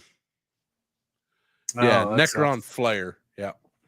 Only thing that McFarlane has tempted me recently was he did some of the you remember the old Super Nintendo fighting game between DC? He did like some characters inspired from that and did like a little bit of digital looking paint deco on them. Those were the only ones that tempted me. And then they did another run of them where they were like different designs of them. What? And then it came with a Build-A-Figure, a Dark Side. I got right up there. I've got one of the McFarlane Warhammer, and it's a good figure. One of the Smurfs. You did Smurfs? That's what it's a Warhammer joke. What they call the Omega Space Marines. Justice League Task Force. Thank you, Jeff. I've got a shit ton of respect for Todd McFarlane. As somebody who changed comic books and got artists their own voice and Image Comics, fucking respect 100%. Everything. Yeah, Ultramarines. Thanks, Kevzilla. Ultramarines. God damn it. Nah. Go backwards. The respect I have for him, because when Marvel was just straight stealing from anybody working for them who created something original, and he got artists their voice back. And I even respect what he does as a toy producer. But god damn, man, just step it the fuck up.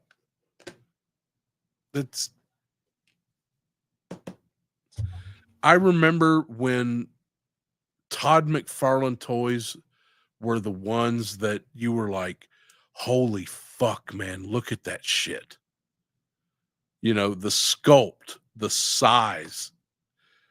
When he started doing the early Spawn shit. You mean like this turd? What is that? It's one of those wet work things.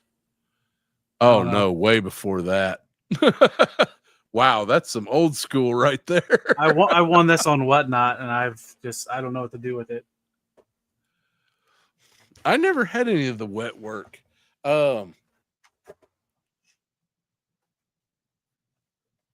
It I just I remember fucking back in the 90s, just like the first time I ever saw like the clown from Spawn in a package and just the deco and the size of it. I mean, yeah, it had pins, but back then nobody gave a fuck. Everything had pins. But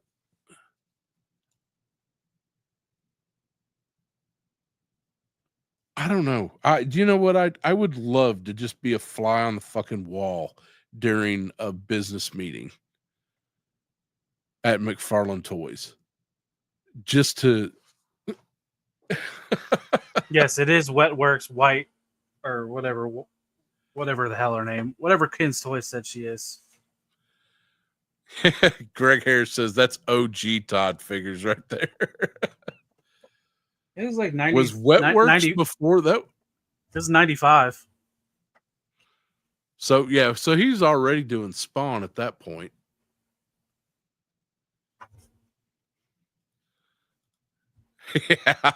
yeah, that's. But see, my problem with his Warhammer stuff is he doesn't really do a line, and then you look at Joy Toy, and you see what Joy Toy is doing. I mentioned this the other night. I was talking about like what Joy Toy's doing with Warhammer, and it's unprecedented. Nobody has ever been able to work that deep with Games Workshop on anything, because those dudes, they're fucking cunts, man. They fuck everybody they work with. That's why nobody works with Warhammer. Games Workshop is so shitty. Buddy of mine had a game shop up in Shreveport. Games Workshop, when they started seeing just how much he was selling as a retailer, they opened up a store. It's just like it was like, oh man, you're doing really well, sir. Oh, we're gonna open up right next door to you.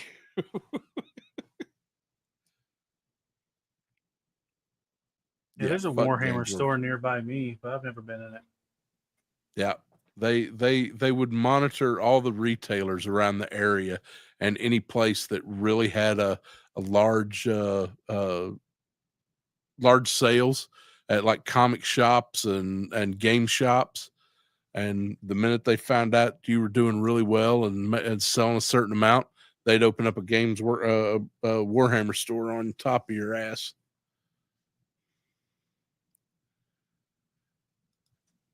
It's almost like Walmart and the rest of brick and mortars. Yeah. Yeah, I like that a lot of brick and mortars are starting to kind of come back.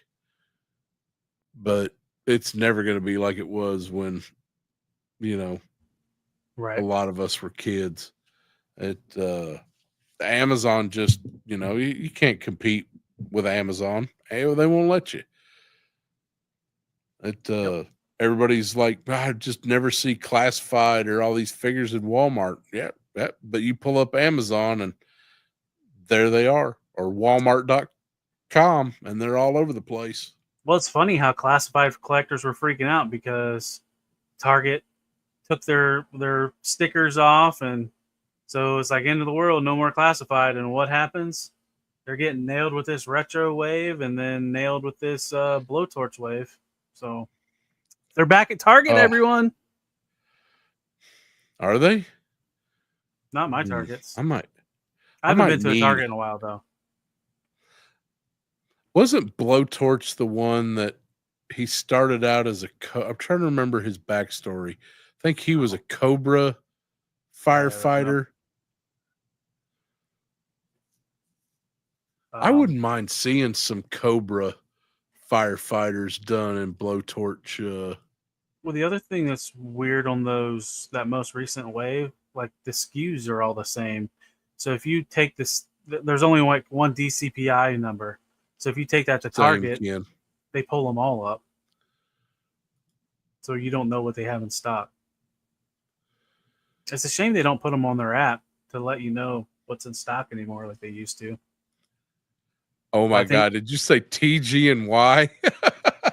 I haven't seen a TG and Y since I was fucking 13 years old. No. I don't even know what a TGNY is. It was is that the ice cream place?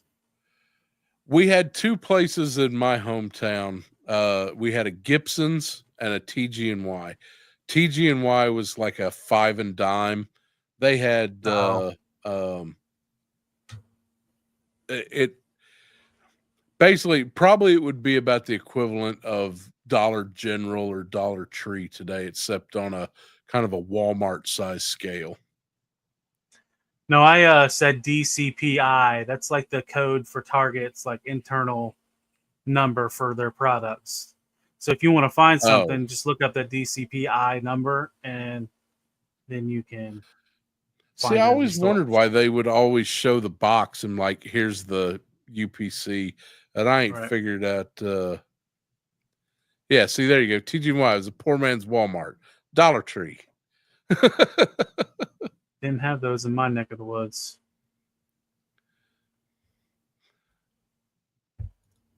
I remember never read Fahrenheit 9.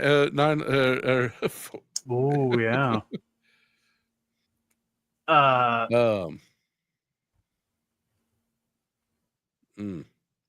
That's interesting.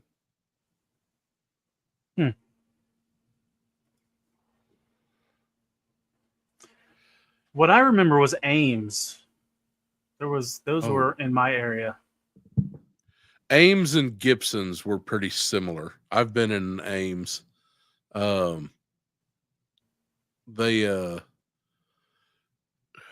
Gibsons that we had, like I said, it and Ames were along the same lines. But the Gibsons, that's where I got most of my toys from when I was a kid. They had a huge selection of G.I. Joe. I got a Terrordrome for Christmas from there one year. They always had large selection of G.I. Joes. They always had a large selection of Star Wars until finally, like I said, I've told the story before, until Turtles kind of took over. Right dab middle of the panhandle of Oklahoma, little town called Hooker, Oklahoma. It's a location, not just an occupation. Home of the Hooker Horny Toads and Hooker High School.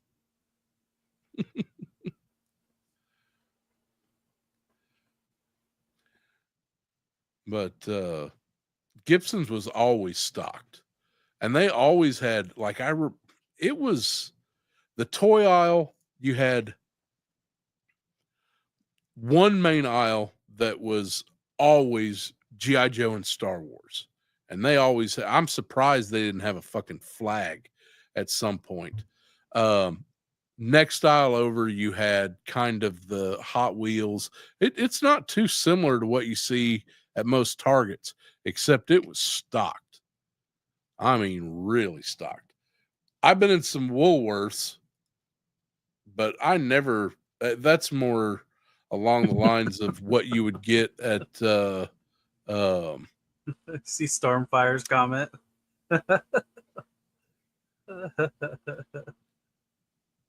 Yeah, that's right next to Liberal, Kansas, on Highway 54. But I'm sorry, I don't wish that on anybody. Their state motto, Oklahoma state motto, is come on vacation, leave on probation. So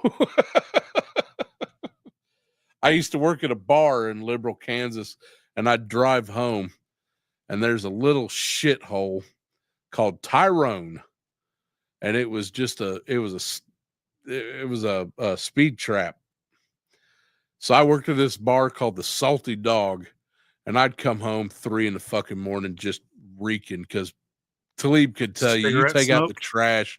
Yeah, you take out one trash bag from a bar and it's getting on you. It just seeps through the fucking plastic. So this guy would pull me over every fucking night and be like, "You smell like alcohol." I'm like, "I work in a fucking bar, bitch. Fucking take me to jail or I'm going home. Either way, I'm getting some sleep. I don't give a fuck. It's 3:00 in the goddamn morning." Oh, yeah, packed. No spaces in between those pegs. And you know what? Listen, we're only pay us as collectors. We're only focused on one or two aisles, the adult collector section, and all the action figure section. Yep. You look down almost any other toy aisle in Walmart, that shit's packed. Yep. Girls section always stocked. Those Lego. fucking blind box balls, those Zuru. What are they called? Zuru. Zuru. They do those they're really great for getting accessories. What are they called? They got one that's called Home that I like to get. You can get one's KFC, got these little chicken buckets that are great for my fucking dreadnoughts. But anyway, any of the blind Target's got a whole fucking row of that shit. Blind box stuff. Is that where the blockies are at Target? No, the blockies are usually. I've never seen a blocky at a Target. Oh, I thought you said only you did see at them Walmart. at Target. No, I saw one, and I don't think it was a blocky now. Okay, but it was over in the adult. It was over in the adult collectors section, and I thought that it was one of those little, like the Defender class, the little small ones. Yeah, and I thought I saw it over in the adult, but I may not have. I went back and tried to look for it the other day, and I couldn't see it. And my Walmart, they've always got it. The blockies, they keep them stocked, but it's all the same ones that I got. Those Transformer 1 movie, the Cogless. I'm waiting for those to go on clearance at Walmart. I'm just waiting for it. Man, they keep selling out. They got, I was in there the other day. They got 2 more fucking full boxes of them. Yeah. Well, that's good. They're selling because maybe they'll start picking up more. I think more different waves. I think those blockies are going to start. Man, you and Rowdy, you blew that shit up. Now that shit's going to be, it's fucking everywhere. Everybody's talking about blockies. Yeah. And I can't find one for shit. And I can't afford to order any. Yeah, I'm thinking about just biting the bullet and just order some cases. But I don't know. I've just been stopping in my local comic book shop and picking up a few here or there. Yeah, my Wally World has blockies too, but like I said, they just get the same ones in. It's all the movie ones. Yeah, Transformer 1. I've already got those. Yeah, like this guy. Yep. I like him. They did a great job with him. Yep. Yeah, and there's a Prime and B down there. Yeah, I got the Prime. Oh, I got the Bumblebee too. It's classic. It's the ones that are a little bit bigger. Yep, that's the exact one. Holy shit. Yo, Frankie, what's up? What up? Frankie! You hear me? Yeah, I hear you. Yeah, turn it down just a little bit. A little bit. Hold on. All right, just let me know because I'm still messing with my audio, man. Well, hit me up sometime. I'll help you out with it. Yeah. Hold on. Let's all right, do this. Just let me know. Just let me know if it's not working, man. Do this. Can you do this? The distance from your microphone to your bottom lip. So stay this far away? Yeah, perfect. That's great. You there, bud. All right. So first off, no more blockies talk. Because I don't want to fall on the same little like ship you guys are sailing in. No. I don't want to see it. No. Don't even show it to me. You're gonna get there, man. It's like Avi one's a little trying bit to talk smaller. me into Mythic Legions and fucking whatever shit. You like I don't. Devastator? They look really good. Oh, that they do. Fantastic. I just don't want them. I don't have the room for them, man. Well, maybe we can get you into Masterpiece Transformers. If you want to send me that Ramjet, go ahead, bro. I've always wanted the Coneheads. Always wanted the Coneheads in my collection, man. I almost bought one yesterday. Is so beautiful. close. I was so close to buying it, man. I was like, but I don't have the room. And then I just put it down. It was I regretted it. I regretted it immediately when I got home, man. I was like, fuck. Oh, that's the Masterpiece one. That's not the Hasbro one. Oh, no. I'm talking about it was either an MP from Hasbro or Takara MP or whatever, or it was a third party MP. Either way, I need to get me all three of them. What up, Kaiju man? Bro, Kaiju. It was hard. It was hard. So the thing about this Ramjet, it's called MPU. Yeah. And it is what this company did. They've taken the Masterpiece, the MP52 Seeker mold, and they've made it to Coneheads. Because Takara never did Coneheads from this mold. And they're only like $90. What? Yeah. Where? I got it on Show Z for $90. That's not bad at all. They're redoing Thrust. So they've already done Thrust. Yeah, for Masterpiece. They've already done Thrust, and I think they're redoing Thrust. And they're the same size as the MPs, like they're same scale? Yeah, same scale as the MP52, the most recent Seeker mold. And then Dirge, they already have Dirge in pre-production. They've already shown pre-production image of Dirge. So they're doing, and they're only like $80 to $90 a piece. So it is, like I said, you could kind of consider them as KOs, but not really, because Takara has not done this. They've not re-engineered the Seekers. Yeah, that's true. But the funny thing is, you know, they're Chinese. They don't give a fuck. So they've got Ramjet right there on the fucking box. That's the one that I saw at that's the same one that I saw at the convention yesterday. That's the same one. They had all three of them, or they had two of them. I don't remember. I just remember seeing Ramjet. He's the one out of all those three. He's the one that sticks out the most every time I see him. Yeah. So they're calling it Masterpiece or MP Ultra, and it's just join us, a KO company. Get on here, Zakanin. I might translucency in our lives. Listen, the great thing about those third parties is the prices are only going to continue to drop. Let me grab this real fast. Right. They've had years to perfect that shit. Yeah. You know, you're done seeing.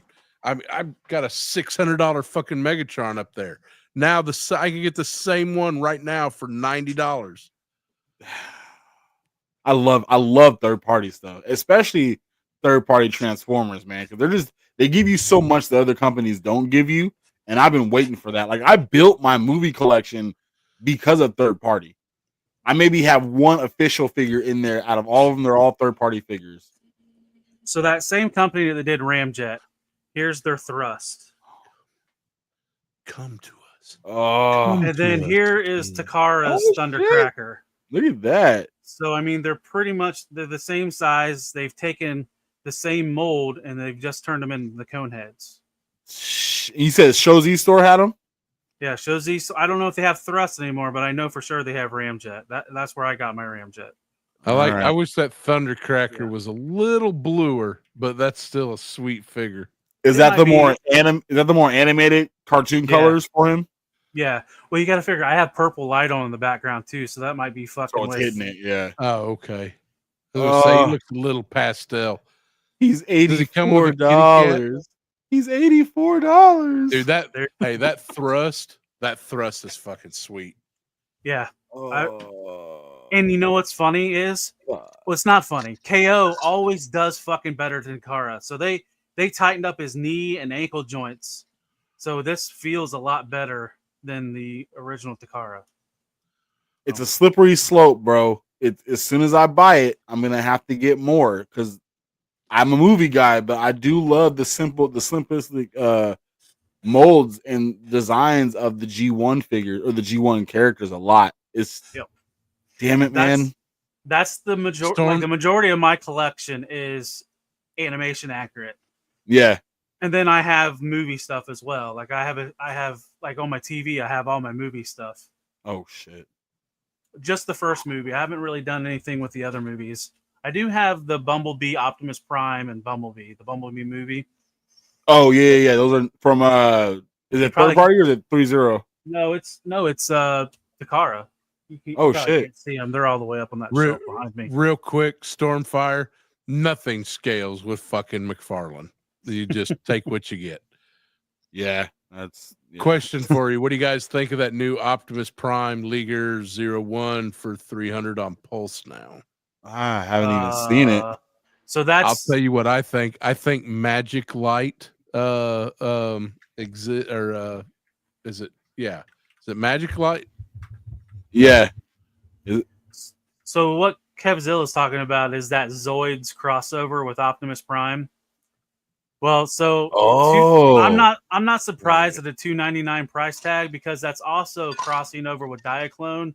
And if you paid any attention to the Takara Diaclone stuff, it is fucking expensive. Yeah.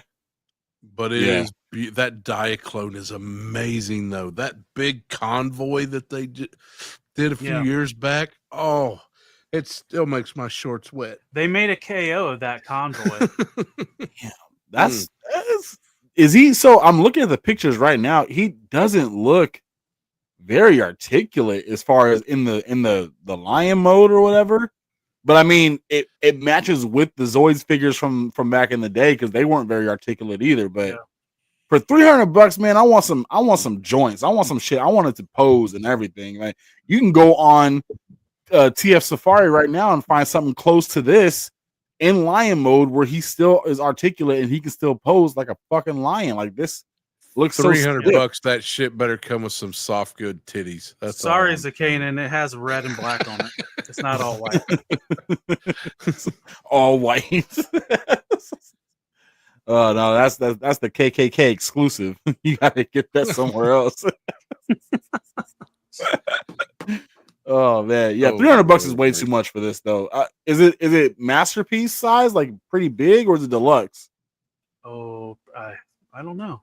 That I didn't look into it. I got as far as the price. I didn't look at the scale. Yeah, I was talking to somebody the other day talking about they should bring Zoids back in action figure form and just make them stupid articulated. Like I would love to get some of those, man. Robots and animals. They were already pretty articulated. I mean, they reproduced the it wasn't the T-Rex. Maybe it 1 second. It was the one that looked a lot like I guess it was the T-Rex. They redid the Tiger, and it had some good articulate. The reviews on it were pretty good. I didn't get one, but listen, you had me at bring Zoids back. I'm all for it. Shit, you could put it together yourself. Yeah, especially like the old school. Oh man, that'd be nice, man. I would love some diversity in my collection like that. That would be great, man. More animal robots, period. Like more animal mechs for me, man. I would love that shit. Yeah, but, I don't even know who has the license for that, and why we haven't seen anything like that. Oh, okay, Takara. Yeah, they still got it. And like I said, I know it hasn't been too long ago that they re-released the Tiger. Right. Talib could tell you better than I can. He keeps up with that shit on a whole different level. Yeah, they were motorized. They had the little wind up. You used to wind that shit up. Oh, okay. Yeah, you're right. They did. Somebody released. I'm looking on a Show's e-store right now. Just typed it in. They're sold out, but whatever they had looked like it was going to be good. I have never even seen anyone talking about this before. That's nice though. Like, oh yeah, they're sweet, and they've got a lot more. The early ones really weren't articulated because they were motorized. They moved, so they'd walk across your table. I had the big dragon one up on my shelf for a long time, and it would just Yeah. That's how you make an entrance right there. Got him. Yeah, one day. I'm looking for something to buy. I've been on websites all day in my spare time, just trying to find something to spend some money on. I went to a convention yesterday. I had the worst time of my life. I'll talk about it tomorrow on my live, so make sure you check it out. But I have all this money that I saved up for the convention, and I didn't buy one thing. That's crazy. That's not normal. What convention did you go to? It was SummerCon. It's always like a local one in our area, like 3 hours away or whatever. And me and Smudge drove down there with a friend of ours from work. And I was pumped. I was amped to just buy a bunch of shit that I didn't possibly need or want, but just nothing really stuck out. It was just, I don't know, man. Maybe I'm just getting tired of the whole convention scene and shit. I don't know. Just was kind of weird. So did you notice? I got Dia. Oh, good. When you was there, Frankie, did you notice like convention deals? Do they do that shit anymore? No, that's the craziest thing is like that Ramjet that you were telling me about. I saw the same one there, and they were selling it for like $114 or something. It's $84 on Show Z store with like what $10 shipping or some shit. I don't know, but yeah. I don't think that even exists. I think everyone's there to try to make a little bit more than what you could sell it for on eBay. Right. And so I was thinking I was going to get there. My whole plan was to go there and get a shit ton of old turtle toys from back in the day, from like the 90s and shit. I want like a good handful of them. I already built up shelves in my house, in my room, to put them on just to display. Every single figure that I came across there was like, and they were loose, just in a bag, $15, $20, $30. I'm like, what the shit is going on? Like, those used to be like real cheap if you go to a yard sale or Goodwill or whatever. Oh yeah, but you ain't finding turtles cheap. No, I think what a lot of these dealers are doing, they're pricing things to get unsuspecting buyers that don't know what they're buying to pay, and people that will spend the money because they're there. They don't care how much. It's a couple things too. Like, I'm going to DFW next weekend, and I've got 2 figures that I'm going to come home with. A Regal variant Cobra Commander from Classified and the 00 Snake Eyes, edition. Yeah. Now I could order both of these figures, but the problem is they knock them off. So you order from somebody, you overpay for it, you get it, and then you find that somebody's done a fucking figure swap like the last 00 Snake Eyes I ordered. Oh yeah, dude, it was some fucking bullshit. Or it's a fucking knockoff. So, you've got that where you're there at a convention and you've got your hands on it. It's real. That's worth a little bit. Yeah. The other thing is you've also got convenience. It's the FOMO. It's I got it here on the shelf. Yeah. The time to buy is when you see it. And it ain't cheap to do these conventions. I don't mind paying a little bit more. Now, them fucking snakes that got shit, 3 times the fucking price and no reason. Buy it or don't, there's no reason for that. But turtles, man, power to you. I hope you get everyone you want. Everybody is looking for fucking turtles now, and I don't understand a bit of it. Oh, you're a turtle hater, Max? No, well, just a little bit. I'll explain why. Because I was talking earlier to show about the store Gibson's that I grew up with, and half of the shelves was just peg to peg G.I. Joe, and the other half was Star Wars. Well, when Turtles came, both those lines were kind of on the decline. And moving out, and Turtles were getting Playmate was getting a lot of fucking shelf space. Yeah, that's right. And and I'm not mad at him for it. But it was kind of like all my toys were going away, and this line that I really, I like the old Mirage comic. My Turtles are straight up fucking, murderers. Like Kanan was saying, straight up fucking murderers. I get it. Those were my Turtles, not the soft head Raphaels. That was my first Ninja Turtle, soft head Raphael, man. Mine was a soft head Donatello. If I get any Ninja Turtles, that's the first one I want to get vintage. Is a soft head Raphael. Yeah. So that was kind of the end of my the Turtles coming in was a transition period for me, and it didn't settle well. And I think some of it's kind of gone up. I don't hate. I'm glad, but yeah, it's yeah, damn right, Merc, bitch.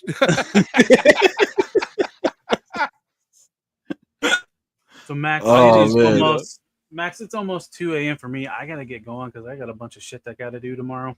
Ooh. So I'm gonna head out. Pushy says what? Yeah, Pussy's got fucking content to do tomorrow, and I gotta work. Oh no, on a Sunday? That's the Lord's Day. What are you doing? I work part time in a liquor store, so Sunday they don't give a fuck. Get your beer, get your booze. Well, I guess we'll have to catch up some other time then. Yep. Hey, Ken, don't forget. I hope I didn't piss you off tonight. I still want that 00 Snake Eyes for dinner. He's gonna swap it out with a KO now. He's like, "Fuck your 00." I'm gonna get that. I'm gonna get a Snake Eyes movie figure stuff. That's what the last one I ordered off Amazon. That's what it was. I got it, and here was the beautiful black box with all the ninja artwork on it, and I was like, here it goes. I opened that thing up, and it was that fucking Akemi chick. Somebody fucking duct taped it inside. Yeah, that was it. I was like, you son of a fucking bitch. I kept the figure and then sent it back to Amazon. Oh shit, dude.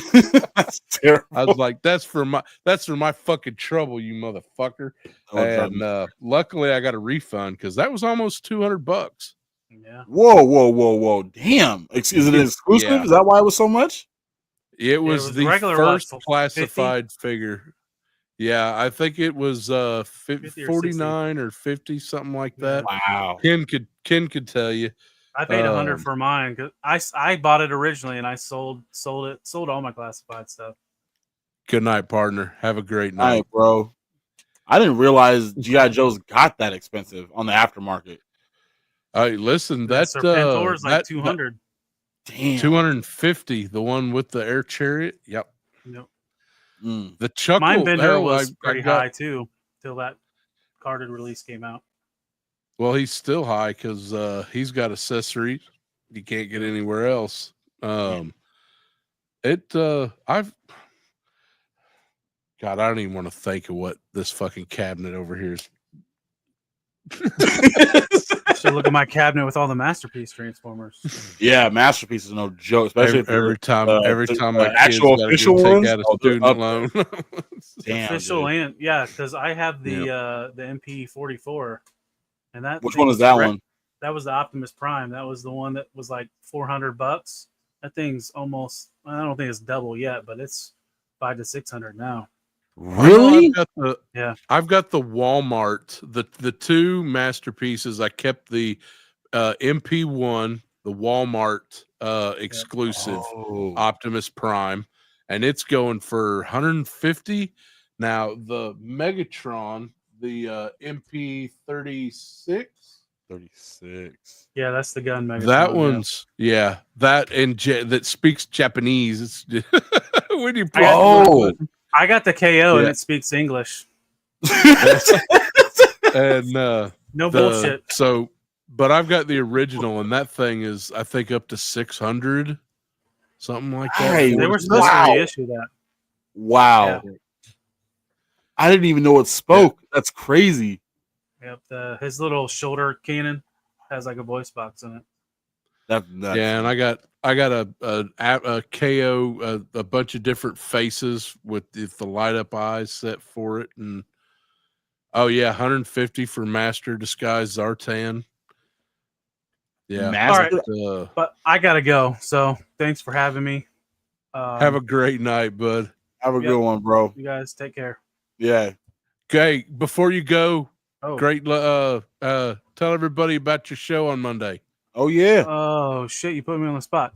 So Monday, Do you like Transformers? Do I you like? do. Oh, I wow. like Transformers. I was trying to. I was trying to think of the Slim Shady lyrics. Do you like violence? As Do you a like Nine matter Inch of fact. Nails? So yeah, we're doing a Transformer show on the Figure Fight Club Monday nights, 10:15. It's going to be like a variety show, same other stuff you probably see on YouTube, but it's going to be mainly about Transformers. Yeah. Looking for a co-host. We're kind of doing like auditions, but it's just it's going to be like revolving co-hosts for now. This week it'll be Anna. She's a friend of mine from she's on like the TFYLP channel. Oh, And I'm in a Transformers book club, and she's part of that book club. Yeah, I'm a fucking nerd. But actually, we're watching freaking Gundam right now and talking about it. But so she's going to be the co-host, and this week's we're going to be talking about Wild King. She has some of the Wild King toys, so we're going to kind of go over that. And yeah, that's going to be every Monday is the plan. And we already got a sponsor for the show, so damn. yeah. All That's right. Monday. Yeah. On Figure Fight Club, Hey, 10:15 Eastern. don't forget it. Yeah. Not the Lord's time zone, but an hour Well, later. it's an hour earlier for you guys in that Lord's time zone. Oh man. Congrats, bro. That's awesome as hell, man. Yeah, it'll be fun. But Looking yeah, forward to it, Talib. Yeah, I'm gonna check it out. If I don't talk to you before then, I'll see you on the cast. yep. Good night and fuck your thumbs. Nobody. Oh wait.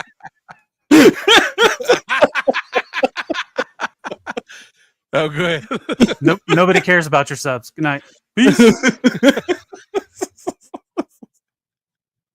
That's your friend. Oh, God, man. that's awesome, bro. I'm glad I'm seeing him. He's coming up, man. Fast too. Listen, I'll tell you, there aren't many. I had a complete collection of War for Cybertron Transformers. Yeah. And I was watching all the Transformer YouTube, and there's not many of them. And right. Nobody knows like Talib knows. That's man. Awesome. I can't compete. He's just like, I'm like, hey, let me tell you about this. He's like, no.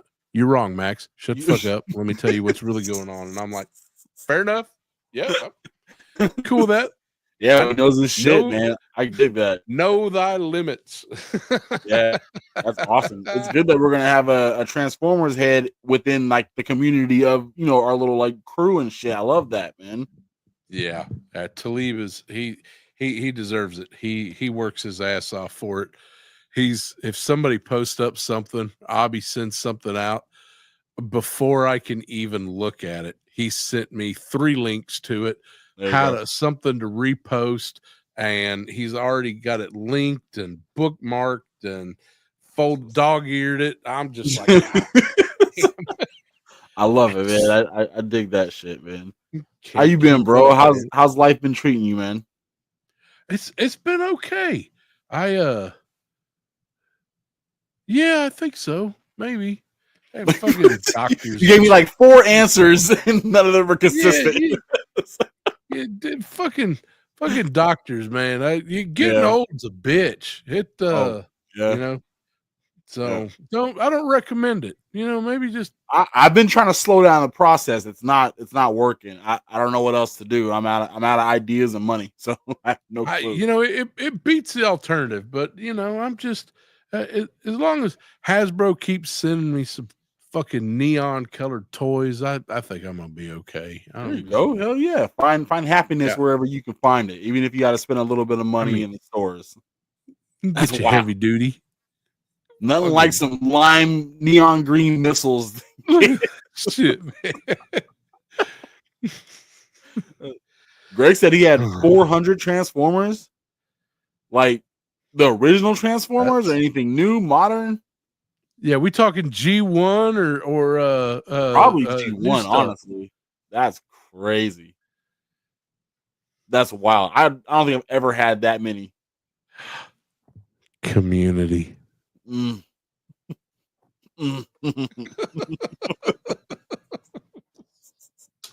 Oh man. I started somebody. I had a mysterious stranger send me the War for Cybertron Jetfire. And I had, when I had the original, the G1 Jetfire, that was my Robotech toy. Oh shit. Yeah, it wasn't my Transformer. I pulled all that Autobot shit off. That was my Rick Hunter Veritech. That's what that thing was. And I had no shit about Transformers. You know, that was my Robotech. Right. But somebody sent me that Jetfire, that War for Cybertron Jetfire, and I was like, this is fucking amazing. The transformation was fun. The engineering was fun. Yeah. It reminded me of a Masterpiece toy without any die cast. It was just, it was. So I was like, I'm going to get the whole line. Never had it as a kid. I did it. And the minute I finished it, I sold that shit all to Dallas Vintage Toys. had to halt. They still tell the story.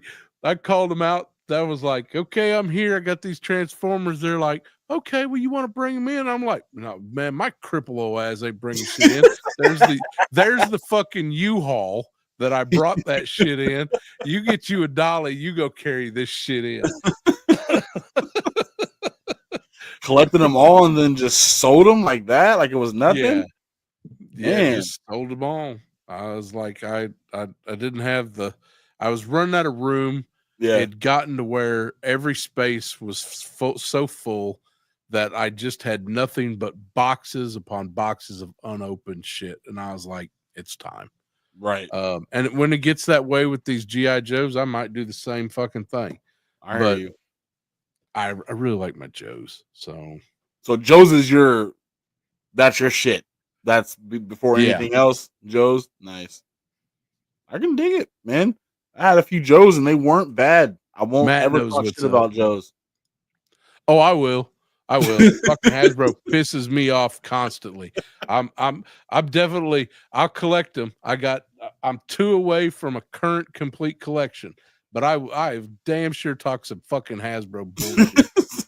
You're talking to a person who has like a handful of them and sees them as good figures. I never dove in deep to see what was wrong with them, or the ones I got are decent. They're not bad figures at all, so I can't say shit. Oh yeah, Transformers is definitely one of those things that you got that tism. If there's some kind of tism in there, if you got them Transformers. When I collected them, I never transformed them, man. I always kept them in the robot mode if I ever got them that way. I hate fucking. I always had to do it once. You got to do it once, except for that fucking MP36 up there. Yeah, that's a bitch, dude. Good luck with that one, bro.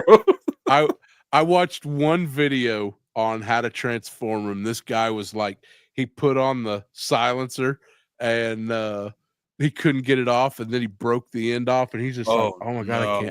I can't believe I did this on there. And I'm like, nope, I'm out. Yeah. I'm out. Not for me. Not as expensive as these fucking things are costing. No way. No. Yeah. No. Yeah, I did that one time with my movie Transformers, and they're way more complex than the G1 stuff. Yeah, they do those spaghetti transformations where that shit just, you got fucking legs off over here, and it's got to transform it by quadrant.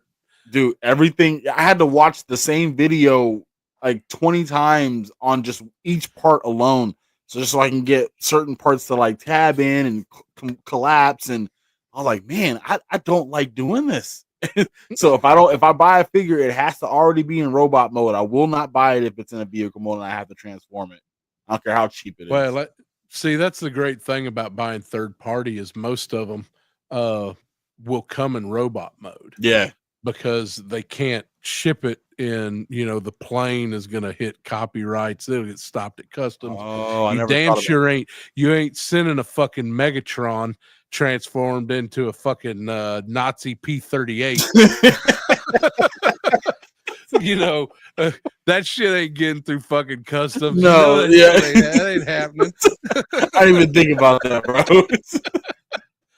ain't no orange cap on the end of that fucking thing. Oh man, it's wild. But I mean, I've had fun collecting them, though, bringing back, because I'm a huge movie fan. Like, even though I know a lot of them are trash, that's what got me back in the Transformers. Was that first movie, the 2007 Transformers Michael Bay one, was the first one that I saw that got me back into Transformers. And I remember after I saw the movie, I went straight to Target to go buy some of the movie figures. That's how good the movies work. That's how good, like, promotion and shit works. It gets you amped. So he's like, all right, I gotta go buy some toys now. Like, I bought like 3 of them that day. And I just like the designs. The designs are nice. Now you know how we were back in the 80s with G.I. Joes and Transformers, because I bet all them comic books and TV shows were nothing but animated commercials. Yes. And they did their job very well. Very well. Oh yeah, they knew it. Everybody else did too. That's why the government shut them down. Was like, man, you can't be doing this shit to kids. They're like, it's working, isn't it? It's working. We're selling plastic. Keep pumping that oil. Yeah, gotta make that money, man. I mean, if they did the commercials like that, like they did back in the day, with just like the kids on there actually, like, you know, having fun blowing up bricks or like buildings and shit like that, and flying them in the screen, like, dude, I would buy some of the new toys if they did it like that. But they are doing it. You know, look how many Fortnite figures. You get every Fortnite character out there. You got a video game, there's a figure for it. Mm-hmm. So if they do a video game, bring back the cartoons. Yeah. Well, they kind of have. I mean, they're all over YouTube. But that's one thing that, you know, everybody's like, how do we've got to figure out, we've got to get these everybody's worried that these toy lines are going to disappear. And they absolutely can. Yeah. And it started. Hey, listen, I started the stream, Scott, telling everybody to make sure that when you get under your desk, get up, you want to get your head as close to your ass as possible so you can kiss it goodbye when the bombs drop. Yeah, if you can't get it that far, the taint will suffice. You can get it right to the taint. It's your taint goodbye. You're good. I know NECA. Everybody's worried about these commercials toys. Now. You know what stops toys? World War III. They're all canceled. No more toys. Don't even put that out there, man. I can't hit. I mean, maybe I could. I'll be fine. There's nothing that I'm like struggling to get right now. So you know what? We're good. Save some money. You and Smudge, you come down here, and I got it. We're covered. Yeah. We'll start a compound. Dude, I need more places that sell more shit. We got nothing out here, man. It's sad. Just in our town alone, we got nothing. Like, I went to like 8 stores today and found absolutely nothing. I was pissed off, man. I can't believe you went to a con and couldn't find one thing. So there was stuff that I found, but I told myself, if I can buy it online, don't buy it there. If I can get it off Amazon, don't buy it there, because that's too easy. I wanted to find some shit that I wouldn't normally come across, or just like normally come across like within my local area and shit. And there was like a handful of things I could have bought. I don't know. It wasn't enough for me to want to put the money out. Scalpers I have no time for. You know, you're talking about prices and shit like that at conventions. You know, it's overpricing and stuff like that. Right. I don't have time for scalpers, and they're usually pretty easy to spot. Yeah. But when you got now brick and mortar stores, if their prices are a little bit higher, usually that's just because either they're struggling, or they overpaid for it or something like it. But if it's a brick and mortar, I don't mind paying a little bit more just to, you know, if I can help a brick and mortar stay open, that's something. Like, I'm always talking about Excalibur Comics and cards in Shreveport. Yeah. Because I want them to stay there. I want them to keep open. No, I get it. So Totally. We don't have a lot of that type of stuff here. Like we don't even we have a local toy shop here, but it doesn't have, well, one, it doesn't sell like vintage toys really. Like it just kind of sells like the newer shit, modern stuff, and it's always kind of bumped up. And I've bought from them before. I like them a lot. They're cool and stuff. But like when I'm in that vintage feel, I want to get some vintage stuff. Just kind of come across it like I used to. The store doesn't work, and like when there's like absolutely nothing in my stores here. Like I said before, I think they're getting rid of our whole NECA aisle in Target because they're slowly not restocking it. Like we have like 3 things on the shelf that are actually NECA. The rest of it is like Funko Pops and some other bullshit. But like, no, you're out there by late. You're out there like close to Seattle, like outskirts area. See, that surprises me that you guys don't have that much out there. Because I would have thought, shit, when I was out in Seattle, man, nerds are all I fucking knew. Yeah. That and cigarette smugglers. Yeah. I might have, I can neither confirm nor deny driving a U-Haul through back roads up to Vancouver full of cigarettes, untaxed. Good times. It's been more than 7 years, so statute of limitation. Fuck, I'm probably still going to jail for it. But it's just, I think it's just our town, bro. I think our town is just they got more restaurants and Mexican restaurant spots out here and like grocery stores than we do actual, because we have a Target, a Fred Meyer, a Walmart, and then we got like Ross and Burlington Coat Factory and shit like that. And that's pretty much it as far as trying to toy hunt out here. And even then, like sometimes I'll get some shit, but it's like very, very rare that I come across the new releases inside of my Target or the new releases inside of Walmart. It's always like the older shit they can't get rid of, but they just keep on the shelves and the stuff. peg warmers. Yeah.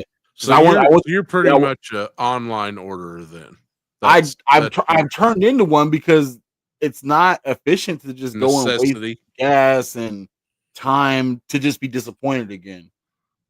I was mad. I went to Target today. That breaks my heart because, like I said, when I was out in Seattle, that would have been, oh God, that was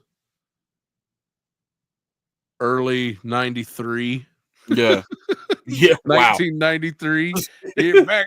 A lot has changed since 93, sir. You couldn't walk down a street in Seattle without a record shop and a fucking comic shop and a pizza shop.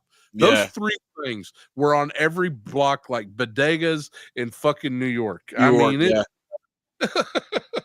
think Seattle still has that, but I think the record shops have kind of disappeared, which is unfortunate. But I mean, I get it now, but it's whatever, man. Like, if I can still buy stuff online, which is fine. It's not the end of the world. I just would like to come across it in the wild. It just, I can check out Whatnot. Toys R Us.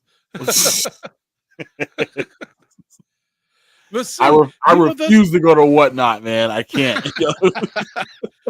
But that's the problem I have buying. Like, I've got a couple. Like, I've got an Action Force group that I know is full of trustworthy people. Yeah.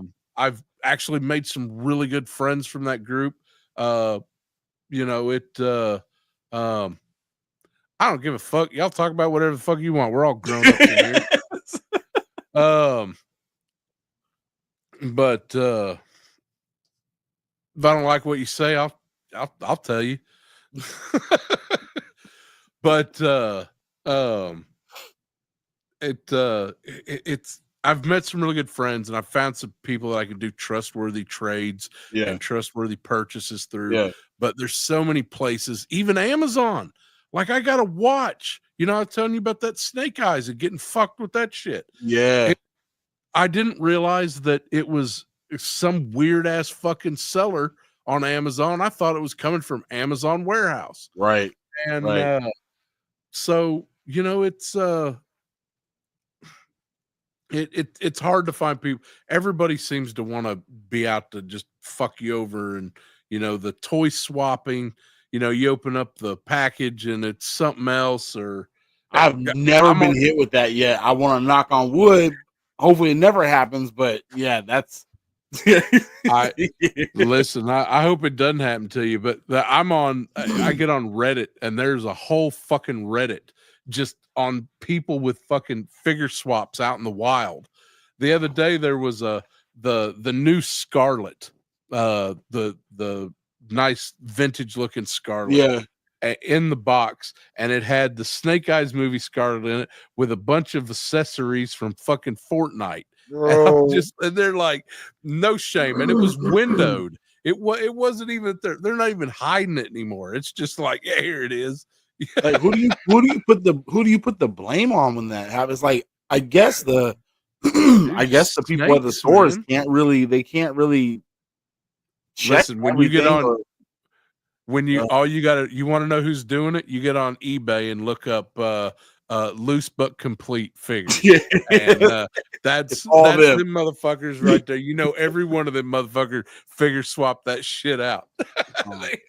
Dude. I wish I could catch somebody doing that shit, bro. I would whoop their ass all day. It's a waste. You're going out of your way to fuck someone over. Period. That's what it is. Like, why? Yeah. Why? I mean, you can't stop them. More than anything. More times than not, if you're doing Amazon, you get your money back, but you've wasted my fucking time. And that is something. I'm old and bitter. I ain't got much of this shit left. That's all I got. You just wasted fucking, it's like Christmas Day. You open it up and man, your mom bought you that fucking Star Wars Rancor for Christmas. She's been hiding it, and you open up that fucking box and it's a pair of fucking. She didn't get you them Nikes. No. She got you some fucking Skechers that fucking light up and sparkle when you fucking walk. And they got Velcro on them. And they got Velcro.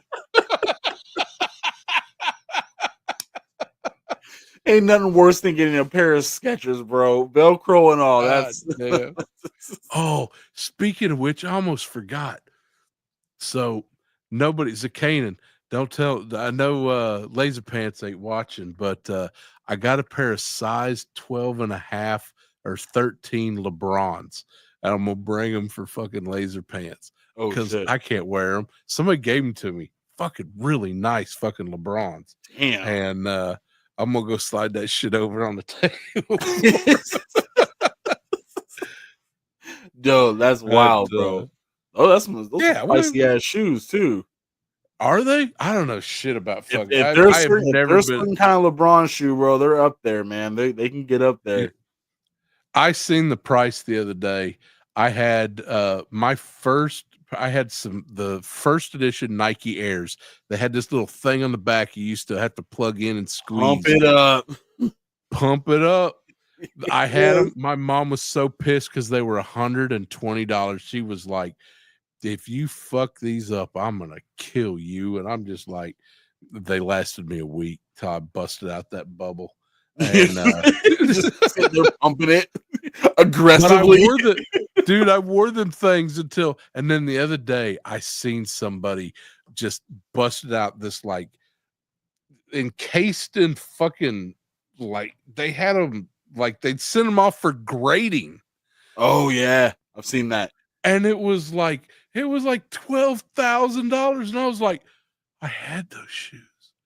Yeah, I fucking just threw them away. Oh. Yeah, there's been a few pair of shoes in my collection. I've done that when I was a kid, like just a few pair of Jordans or Penny Hardaways and shit like that, where they were just like, I think about it now, like, man, I could have sold them bitches if I would have kept them in good shape, man. Like, you don't know that shit when you're a kid, bro. Like, none of that matters to you ever. Oh yeah, like I seen somebody the other day. I had Zartan was one of my favorite G.I. Joes. Talking about all the O-rings earlier today, and you translucent bastard.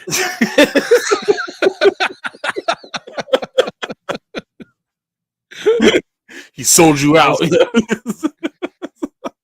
Damn you, Zakanan. I don't know what to do with them. And Ryan's like the only, person I think would probably he likes that stuff. I mean, he likes Flossie, so he's got to like LeBron's. I don't know. Of course. I mean, you give somebody a pair of shoes, bro. They're not going to say no. They're really nice. I don't know many tall people. Yeah. I'd give him to Zakanin, but he's only like 4'3". You know, he looks so tall on camera, bro. I thought he was like 6. The power of modern audio-visual equipment, just in large. It's that SteamYard's got a little button says how to it improves your appearance, picture appearance. Yeah. If he didn't click that, man, you would just see, like, you ever see that movie Twilight where the vampires sparkle? That's what happens if you don't hit that button. I want to see Zakanin sparkle, bro. That man is gonna be. He's gonna. You know what? He's already beefing with LP at DFW. He's gonna forget that and just beat my old cripple ass. Please, just put me out of my misery. I'm ready. I'm ready to go. Lord, take me. Bury me in my fez. Take me, translucent God. Take me. Well, that might go a different direction. Oh man, everybody's going to DFW. I hope it's dope for you guys and shit, man. I think the only one I'm going to is the Toy Expo NinjaCons thing. I'm really gonna try to make that one. That might be the only convention I do besides yesterday's for the longest, man. Because you guys live so far out, bro. Like everybody's so far away from where I'm at. It's expensive. So that's kind of why. That's why I like being where I'm at. You know, I'm over by Shreveport. And it's kind of I-20 runs. I mean, I can be in 16 hours. I can be all the way to the East Coast or all the way to the West Coast. Nice. So it's kind of I-20. I'm right in the middle of it. That's cool. Just the only reason I don't is because you either got to drive through Mississippi, which I refuse to do, or most of Texas, which I really just don't want to do. Right. Hey, Ninja, listen, I wish I could. You're not going? Dude, I just spent all my money sending money to Ninja so he could go to DFW, and I can't go to his show. You know, if he hears that, bro, he's gonna make your ass come anyways. He's gonna try to get you to go there. This year, I'm the only reason I'm going to DFW is because I had just such a near, like January of this year, it was a flip of the coin whether I was alive or dead. Damn, bro. That's it. The shit they did to my neck and all the crap and everything. It was 8-hour surgery, just and literally they cut my head off. There was nothing but, you ever seen the Predator when he just grabs the skull and rips the spine up? It's like, yeah. That's pretty much what they did to me. Jesus just like that. Christ, in my head story anyway. Yeah, in my head movies. But DFW this year for me is one. All the people, I've been stuck in a chair for 3 years. Yeah. So all the people that I've been watching and have entertained me and basically kept me, 85% sane. Yeah. I get to go and kick it with and have fun with. So that's, and G.I. Joe to boot. So it's basically all the things that I really like. Everything in one package. So and getting the fuck out of this goddamn house. I get it, bro. So, I totally understand. That's the reason why I'm going to NinjaCon. Is these are the same people that I've been watching and I've got along with for so long. Ever since I started doing this type of shit, these people have kept my head stable. Not all the way stable, but You know what I mean? It helps me not remember all the shit that I go through Listen, it's mentally. 2025. Ain't none of us. You don't get on fucking YouTube and talking to a microphone and be 100%. But you're in family now. Well, you're cool. That's what I'm saying, here. and that's the reason why I want to make this happen, bro. Like these are people that have kept me entertained, like you were saying, and have shown me nothing but love coming into this space. I dig everybody from Scott to Zakanen, LPU, Ninja, everybody who I've been fucking with. I gotta see them in person. I got even if it's. Yeah. I already said if I'm going there with no money, just the plane ticket in the hotel, I'm absolutely fine with that. I'm absolutely 100% fine with that. I will go there just to kick it with everybody and hang out and give Zakanen a huge hug. I think hey, listen, he's delicate, you know, he's made of like a glass plastic. I'll be gentle. I got gentle hands. You gotta be gentle, like, loving even. Like I'll do like the hug with the ass out, like way back.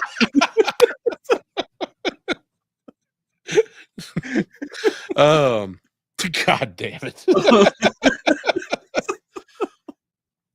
He deserves it, man. And that's another thing. Zakanen's been working real hard, bro. Like he's really doing his shit. I'm so proud of him, man. Like out of nowhere, I feel like he's just doing a lot. You know, I've made fun of him, lovingly. As you should. Like he's just 24/7. You can't turn on fucking YouTube and there's not Zakanen there. Right. He's always on it. He's always doing something, man. This last week has felt uncomfortable. A little weird. It's like you don't know what it is, but something was fucking off. It just like, what's going on? Where? And so you can't see him.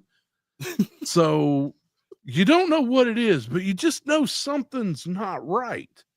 Yeah. And then tonight he was like, I ain't been on for a week, and I'm like, that's what it was. Yeah. Gotta take some time for yourself, man. Like he's been killing it, bro. Like you gotta give him his flowers, definitely, man. I'm proud of this dude. That's crazy. Yep. Crazy. Yep. You're doing good. Keep it up. Seriously. We're still gonna make fun of you. Oh yeah, absolutely. I'm looking forward to meeting him and everybody else at DFW. I think it's gonna be fun. It's gonna be surreal. That's the craziest thing for me. It's like it's gonna be like these are people that I idolize on my YouTube screen, like seeing them in person, like right in front of me and shit. It's like, man, what do you do? You know, that NinjaCon though, I think that's about to be something else. That's what I was saying, dude. I was telling him, I'm like, Ninja, bro, I think you underestimate the people that fuck with you and how big your reach is, bro. This might be after this year. I think this shit's gonna explode. It's gonna explode, bro. Like just the people already that he has coming to there. Just imagine after the word gets out how dope it was. Oh, dude, I don't even want to. I mean, you got Bobby Vala brings the people. I mean that you got him. What are the other vendors he's got coming? He's got Sir. I think he said Sir Dirk was coming. Well, I mean, I'm not just talking about YouTubers. I'm talking about like vendors. Was Ramen? Ramen was going, right? Ramen Toys? Yeah. Ooh. Yeah, and then Duarte's doing something special for it. So that should be dope. Duarte brings out the people. Yes. I really think even if it's not number one, I think it's going to be a bigger event than he thinks it's going to be. Yeah. But if it's not huge, he's going to start something. And if he does it, because you need to, this is the thing about promotion nobody gets. You can't just do a one-off. Yeah. You need to have 3 solid years so you can have the data to know what works and what doesn't. You need 3 years of data to make that work. That's solid business advice, no matter what you're doing. Mm-hmm. If he does this 3 years in a row, I really believe by that 3rd year, he's going to be convention center size. That, Everybody's gonna want a piece of that pie, and dude. I hope that for him. I really hope that for Oh him. yeah, He deserves it. He's working hard, bro. He's hustling like a motherfucker. Him and his girls, man, they really put in that work.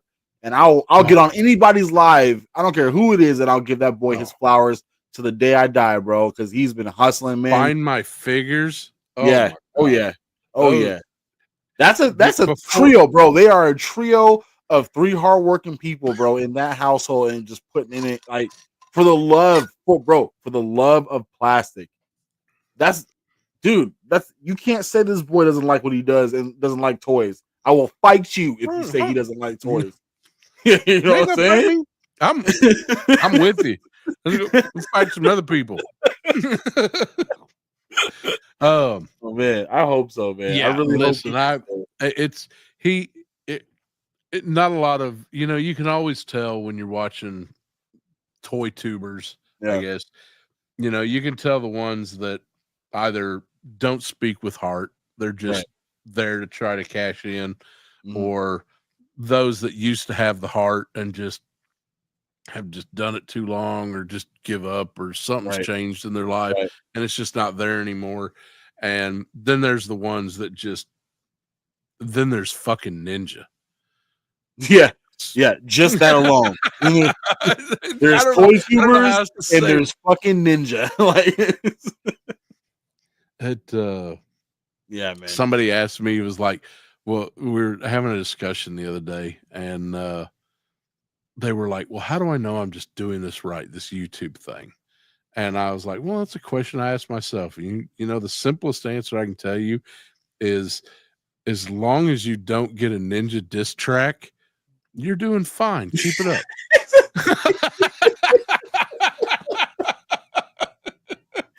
Yeah, just keep on the straight and narrow, bro. Don't veer off and get that Ninja disc, because once you get that Ninja disc track, it's over. You're done. Yeah, it's all over. You're done, That's bro. it. Your jaw rule. Because that shit sticks in your head. Yeah, it's you fucking fire festivaled your way out of this business. I'll see you tomorrow. Yeah, I got a live tomorrow with Smudge. So yeah, I'll see you tomorrow, Scott, bro. Thank you, man. Sorry I didn't get back to you in time, bro. I think Greg said he was Scott. I think Greg said he was going through something, bro, in the chats. Like, I think he said he's on disability now. Scott? No, Greg. I'm trying to read him back now. Oh, let's see. Something earlier.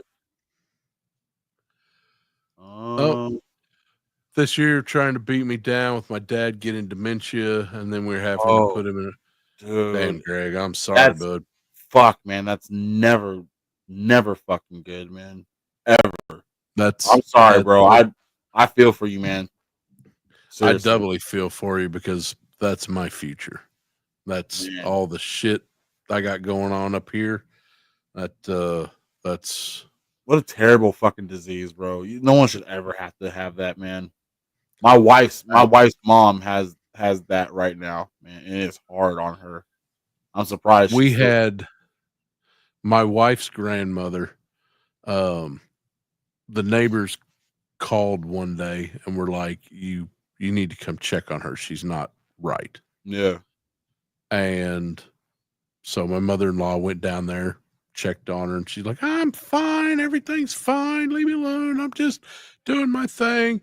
And the minute she left, neighbors called, and the state took her. She had Alzheimer's. The state took control of her, and it took us 3 months just to find out where she was. Like they took her. They took custody of her. Everything. The state took control. Basically, they take control of you for your protection, and because you can't say who you want to help you. Yeah. So they take you away from your family. Everything took 3 months and lawyers just to find out where she was. Could not even talk to her, just to find out where she was and what facility was taking care of her. Fucking and it was an absolute nightmare. So, Greg, my heart's with you, bud. I hope that I'm glad that you at least have that control and that time you can spend with it, with your father, your dad, that I hope the best. Listen, they're making advancements every day. Yeah. So that as long as there's a tomorrow and we're not all fucking toxic Avengers fighting for bro, scrap. don't even put that in the atmosphere, bro. I don't want to be any of them characters from Toxic Avengers, yo. I'm good. Oh, I don't know. That mop's kind of cool, man. I can't wait for that movie. Toxie is back, baby. Were they making a movie of that? Oh, dude, they got fucking Tyrion Lannister to fucking Peter Dinklage. No way. Fucking they got hit. Yeah, he's the new Toxic Avenger. I don't know how much money they paid that man because he is an amazing, well-spoken actor who's done Broadway and Shakespeare, and now he's doing Toxic fucking Avenger, and it is going to be amazing. That's wild, dude. I can't even see it, Matt said there's a trailer out. Oh yeah, there's a trailer and it's beautiful. What? All right, I'm gonna have to check it out when I get off of here. I didn't even know. And that was one of those franchises that like it was around when I was growing up, but I never watched it. Like I remember seeing the toys but I never watched it, man. I watched all that shit, man. The cheaper, fucking old Hammer films, Canon. I grew up with Canon films. Yeah. All the fucking you ever seen the old Masters of the Universe He-Man movie? Kanan, I think I was talking to Kanan and Mikey about it on their stream. I never actually saw it, but I didn't even know there was a fucking movie about it. What? Yeah, bro. I had no clue. Yeah, dude. It had fucking old girl from Friends on there. Fucking Christina Cox. I think it was like her first movie or something. What? But it was a bad movie though, right?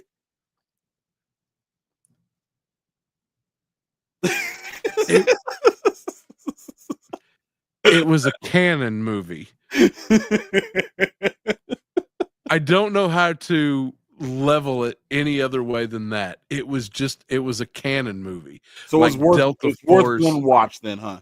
It's one of those that you're gonna see action, you're gonna see titties, and at the end of the night, that whatever girl that you took to see that movie is totally not gonna fucking sleep with you. That's the risk you're willing to take. Yeah, that's at least in 2025. Yeah, my god, bro. in 1990s, it was guaranteed to get you laid. It was just, the fucking. I don't know how they pumped testosterone into 35 millimeter film, but Canon Films found a way to fucking do it. All right, I'm gonna have to find it and watch it. I have a long list of movies I gotta watch from being on the Kanan and Mikey show and shit. I got a long list of movies to watch that I have never seen that they say are really good. I'll take their word for it, man. Oh yeah, they got Kevin Bacon in that new Toxic Avenger movie. Fucking love Kevin Bacon, yo. Love Kevin Bacon, bro. Hell, okay, it's definitely worth the watch now. Oh man, you ever done 6 Degrees of Kevin Bacon? No. Okay, so that what 6 Degrees of Kevin Bacon is? Never heard of it.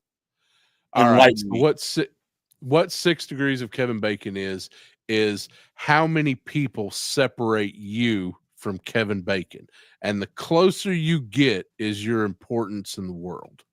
What? Or at least, yeah. So if you could sit there and be like, okay, I know Joey and he knows this guy, and that guy is Kevin Bacon's dog walker. So you're 3 degrees of 2 people away from Kevin Bacon. Oh, so I think I failed that one immediately, bro. Yeah, I'm anywhere close to knowing anybody who knows Kevin Bacon. I guarantee you, it's not more than 6 people. That's the beauty of 6 Degrees of Kevin Bacon. At one time, he was just so out there that there was never more than 6 people. You were never more than 6 people away from Kevin Bacon. I'm gonna have to find out how true that is. Read the theory. It's amazing stuff. Dude. At one time, I was 2 people away from him.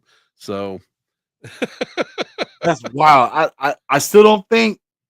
I don't know, man. I think it's different. I used to mess around with God damn it, Dances with Wolves. Who's in that? Mel? No, not Mel Gibson. Kevin Costner. Kevin Costner. So I used to mess around with his niece. So that's Kevin Costner, and Kevin Costner and Kevin Bacon have been in films together. So see, I was 2 people away from Kevin Bacon. There you go.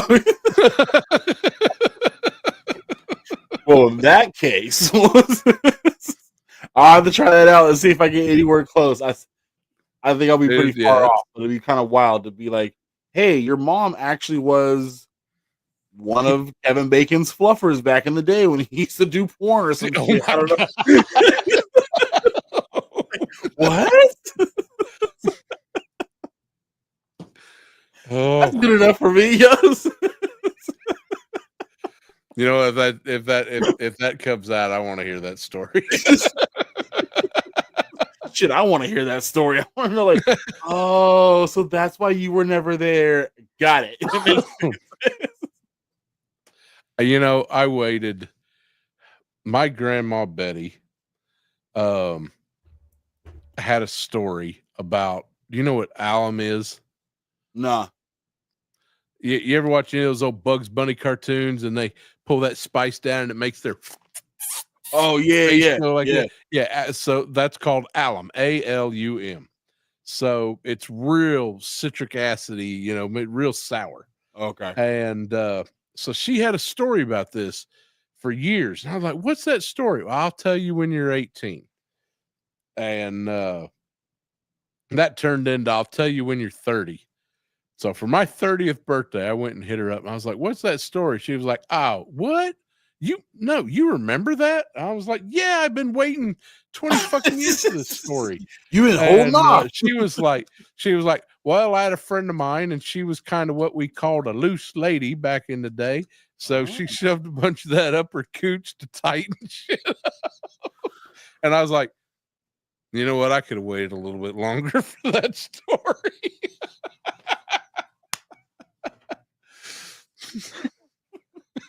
Did it work? No, I think she ended up in the fucking hospital. It got too tight. It didn't turn into a singularity.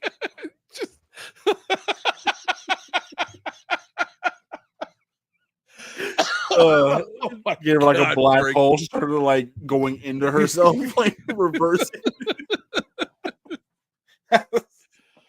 I think I could have waited till I was 50 to hear that story, bro. I'm gonna have visuals now.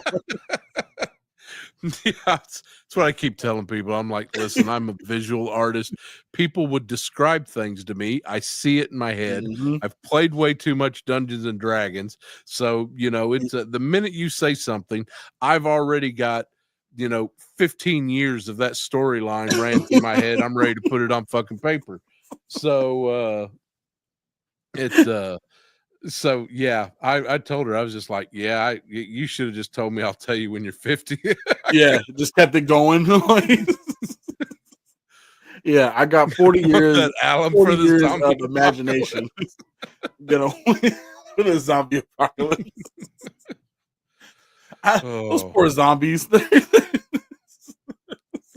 Kevin Costner. I can tell you a few Kevin Costner stories. Man. Yeah. You save all your stories for me, bro, for our live. Definitely. Oh, yeah, that's right. We're doing that on the 13th of July, aren't we? Yes, sir. Yes, sir. See, I'm Memby. I'm proud of you. Yeah, I definitely want to hear all that. I got a lineup, man. I got a ton of people coming on So tomorrow we got Smudge coming on, so that should be fun and talk about all of our hate towards that convention and fuck, dude, it was just from the start, bro. They did Smudge bad.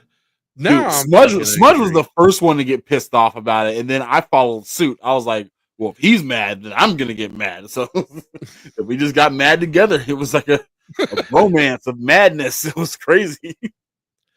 I really hope I'm not. I mean, listen, I the way everybody has talked about it, excuse me, I don't see there's any possible way that I could be disappointed with DFW, just because there's so many different avenues to do with it. And if it's bad, I'm still with my wife and kid, and we can fuck off. And there's plenty of shit to do in Dallas. Yeah, because we'll just go to antique stores. So, man, and I know where all the good ones are. Yeah.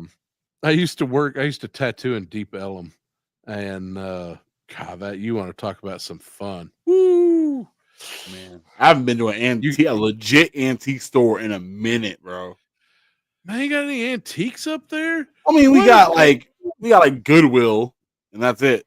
But I don't count Goodwill as an antique. That's not exactly. I don't count that. I think we have one in our downtown avenue, but like I've never been in there.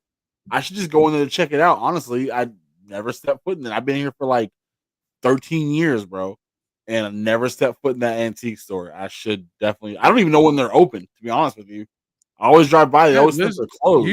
You should totally do that, because most antique stores are run by little old white ladies, and I love little old white ladies.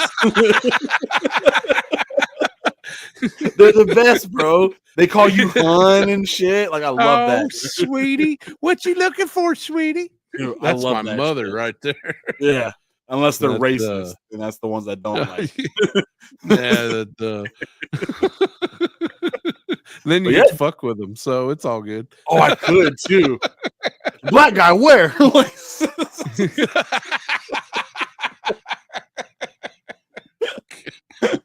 it. No, DFW should be dope, bro. It should be awesome, man. You're gonna have a good time for sure. Yeah, see, Greg knows. Yeah, yeah. Oh yeah, AFA knows. He knows about Deep Ellum. Listen, I used to work there. You had what was called the Gypsy Tea Room, which was just this. Holy fuck, man! I ain't seen that many motorcycles since like Daytona, Sturgis and shit like that. So you just had, listen, Pantera used to. Wow. I saved the fucking the drummer from Pantera. He was playing at this place, and the stage was so fucking short that they had the drum set up on the loading dock out back. So he was actually outside of the venue playing the drums, and he geared up to bring down, and his fucking stool tipped off the back. And me and about 3 other dudes just grabbed him, pushed him right back up. That motherfucker didn't miss a beat. He just kept fucking going. I don't even think, he might have been so fucking high, but we got to fucking kick it with Dimebag Daryl and shit. They were like, oh man, he don't know what you did, but I saw the whole thing, man. Here's some beers, kids, and it's dude, man. I got fucking snobbed out by fucking Sergio from what's the name of that fucking band? God damn it. I don't know. Dude, I got so many fucking Deep Ellum. We used to do we just do cocaine and tattoo until 3-4 in the morning, go eat breakfast, go to sleep, be up, open the shop at noon, do more cocaine. Oh my God, bro. System of a Down. Yeah, that was it. That motherfucker showed up with these 2 chicks. They're like, we're going to meet our friend. And he's out there with this fucking drum circle Congo shit. And he's just like, oh, okay. Yeah, we're you give just straight snobbed us. Like, okay, well, we're going to do this. And then he looks over at me and my buddy's like, what are you two going to do? And I was like, well, fuck you, twat. Fucking prick. I love System of a Down too, bro. Damn. Oh man, yeah, he was a total stole our fucking pussy and then ran us off. I was like, whatever. Oh, that's some bitch shit right there, bro. That's not even a man. I don't know what you call that, bro. It sucked too because the chick that we brought over, she had all the fucking weed, so he took our weed too. Damn. Oh, yeah. Okay. We fucking. I see where the hate comes from. He's zeroed us out that night, man. It took your bitch and your weed. Yeah, that was deep Ellum for you though. Everybody, and I mean this was 1998, early 99. And it was it was a scene. It was everything. You could go a block over and buy some Doc Martens that would lace up to your knees with 6-inch fucking heels, and nobody'd give you two looks about whether you wore them or not. It was, yeah. Vinny was good people. He was. I joke about that night, but he did thank us, and he was really he was a nice guy. It was, but yeah, fuck System of a Down. I still like their music though. Yeah, that was one of my first real. Well, I don't know what kind of rock you'd call that, but that was me transitioning from listening to just straight hip hop to listening to other shit. And System of a Down, Linkin Park, and a lot of that type of shit was the shit that I got into back in my skater days, and so it just stuck with me, man. Like that first album for me, Toxicity was my shit, bro. That was, oh my god. I have that shit on vinyl now, bro. I listen to that shit all the time, man. Always go back to that album. Oh, you know what I got coming on vinyl? I ordered my first vinyl record in forever, and I got I'll shill for this, but Piranha Press out of Texas, and they're doing a limited run orange and white vinyl pressing of Cold Slither. What? Hold on. From G.I. Joe. It well, I'll tell you they just sent me oh, that was that rock group within the cartoon, right? Yep. Cold Slither will be. Yeah. Wait, so they have a whole album out? They did a whole dude, it's got kind of a lineup for the people playing on these on that fucking album. Where'd it go? I thought I just got a fucking email about it. Hold on. I think is this? It doesn't press until July, which makes me nervous because that means it's going to be shipping. Is it the season? I think I'm looking at something. It says Cold Slither on it, but it's from a place called RPM. They've got a couple different vinyl pressing places doing it. This is just Piranha. I might not buy the vinyl, but I'm definitely gonna have to check that out because that's fucking awesome. Who is in? So hold on.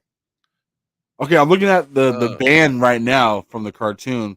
Are these Dreadnoughts that were in this band or no? Yeah. So the story of the cartoon was that Cobra Commander and Destro had come up with this subliminal message thing to take over. Oh, so they got the Dreadnought to do this band, and it was called Cold Slither. And so they did out, and then the Joes beat them, and then the Joes get up, and their band sucked. But they're like, don't do drugs. Let's see. Oh yeah, here from Joepedia. It in a desperate attempt to keep Cobra functioning and solvent, Cobra Commander packages Zartan and the Dreadnoughts as a heavy metal band called Cold Slither and turns them loose as Pied Pipers on America's youth. Bro, the fucking name alone is the best shit I've ever heard. I'm trying to. Bro, Cold Slither. I'm gonna have to find that, man. I'm interested now. I'm trying to find out some of the people that are singing. Oh, here we go. Oh,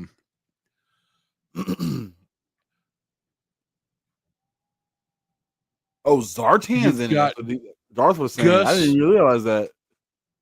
now this is San Diego at Comic-Con. They've got Gus Rios. I don't know who that is. Ross Sewage, Matt Harvey, and Andy Selways. See, somebody was saying that I think one of the guys played for Anthrax or something. Oh shit.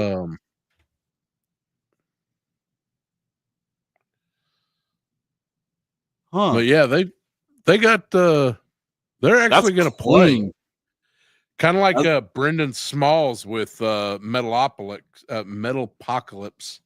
You know, he's got a band and all that. That name sounds familiar too. He played for Impaled. Yeah, leave it to Kaiju Kitty. Kaiju Kitty knows his fucking yeah, he does. Yeah, so that. Oh, Deathclock, right? Yeah. Yo, yeah. I didn't realize they were. So they're a real band then, right? Outside the cartoon, dude. Brendan Smalls fucking shreds. That dude is insane. That's crazy. I used to love all their songs they did in that cartoon, bro.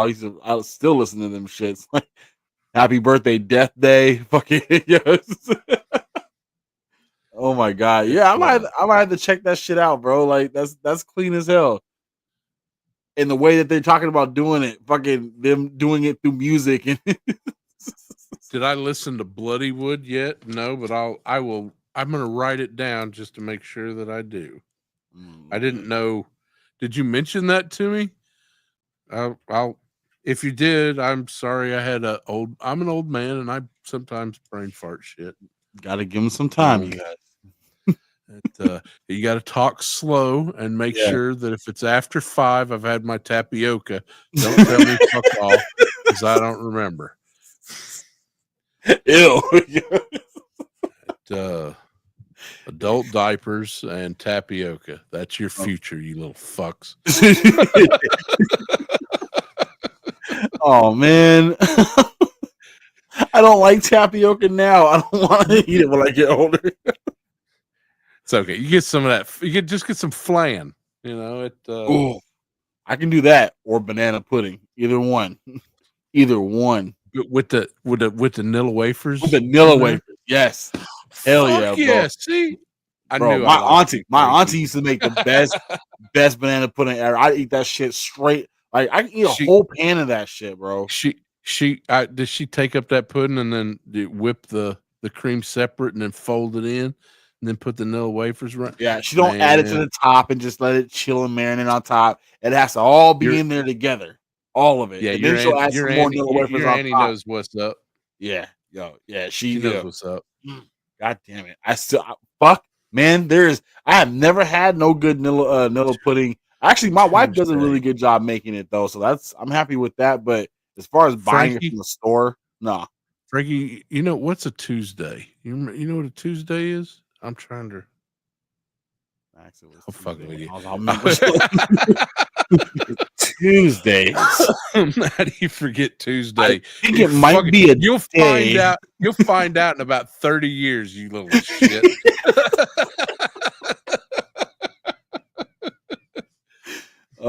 Don't say that, bro. Because one day I wrote it down. Oh my god. I'm gonna hop off out here, bro. I gotta get something to eat, man. I'm starving. I had a long day. I'm ready. Well, shit. We've been doing it 3 hours and 20 minutes. You have. I've been on here for less than that, man. Yeah, you've been kicking ass, bro. I'm surprised you're still awake, man. I think I've reached my limit. So it was the whole Tuesday comment, huh? That's what did it. just reminded me. Damn you, AFA! It's now he's all hurt. Looking over there at my pill bottles, thinking it's time, just get one or two in there and go hit the electric blanket. You got man. Let me tell you something. If I don't get that SDCC Cold Slither box set, there will be blood. Bloody wood. Motherfuckers are going to be. You're going to drink that milkshake. You need to know. I kind of want that box set now too. I just saw it, bro. It looks so clean. I love that old school rock with it. Everything was like colored neon, long hair, bitch hair. Like, man, that's an era. That was a great era for music. Listen, make fun of me. Life is too short not to, dude. Listen, I had somebody ask me one time, serious note here. Like it was, I don't remember where I read it somewhere. It was like, how do you know you're a man? When you can look at yourself in the mirror and chuckle. I do that on accident. I do that on accident every day. When I look in the mirror, I'm like, ugh. Oh yeah, I mean, he's all right, but it's just... look in the mirror and have a laugh. That's it. So yeah, I don't take anything serious except for the shit I take serious. So, which you won't hear about.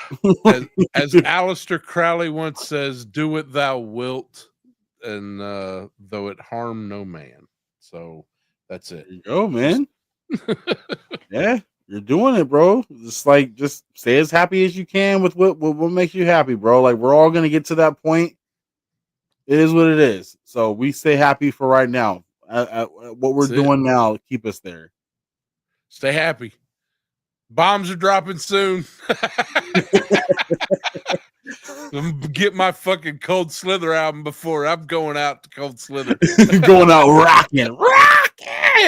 Them motherfuckers. Listen, when the end times come and they start creeping up on my house, thinking that Max got some pudding in there, I'm just gonna have that Cold Slither blasting like 1980s Panama. Just Cold Slither, Max will be killing you soon. Yeah, I'm staying away from that house. I'm not looting that house, bro. It's like, oh no. Listen, I want to give you some advice for the apocalypse. Okay, this is all you need to survive. Okay, you don't have to stock up.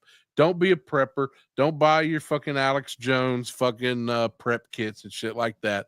Just pay attention to who does, and then go over and take them out and take their shit. So you can take that to the bank. That's it, man. Listen, you play Fallout games, man. That you watch. The Raiders are always the one who got all the shit. So there you go. That's all you need. I'm gonna keep that in mind, bro, because I'm definitely not spending money to stock up on shit. I'm just gonna rob the next nigga next to me. Make sure they pay for all money. That's words to live by. Thanks, Max. Yeah, that's it. That's all you need. Pay attention to who's getting it and take them out first. Encourage them to stock more stuff. Like, hey, you should stock up on. Man. No, listen. Oh yeah, you make sure you get some water back there, and plenty of oh yeah. Oh, you got any Kool-Aid in there? Oh yeah, you should definitely stock up on Kool-Aid, bro. That's Tang. Wow. Now listen, yeah, everybody should buy Tang. Buy Tang. It's Tang. It's good for the astronauts. It's good for you. It's good for astronauts and monkeys. It's good for you too. You don't need.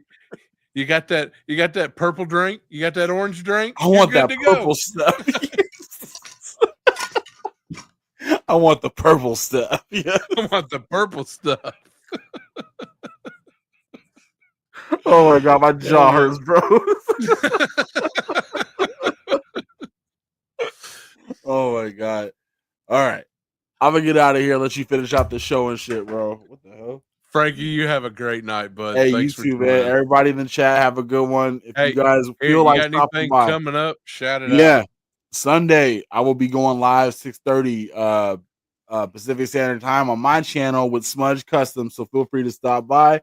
And like I said before, I'm going live every Sunday. Same time, same channel, same everything.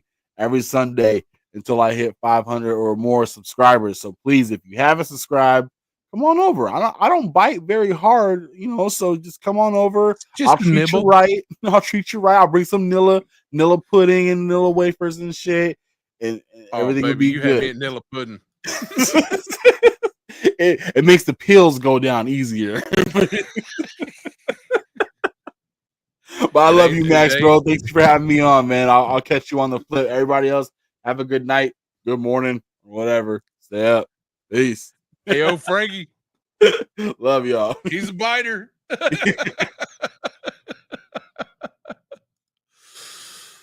Oh my God. That's you know what? I out of all the after shows that I've done, tonight has been just absolutely fantastic. And I want to thank everybody for joining. And I want to thank 3POA, of course, for letting me ride their coattails. They are very comfy. It's that royal, fluffy, stuff that whatever. Yeah. Anyway, so definitely a shout out to Laser Pants and 3POA for letting me ride on their coattails and do the after show. And everybody who's joined us tonight.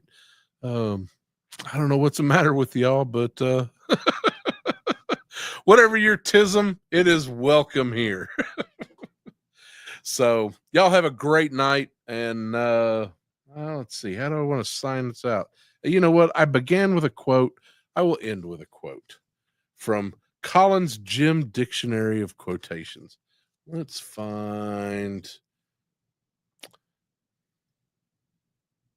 Here we go.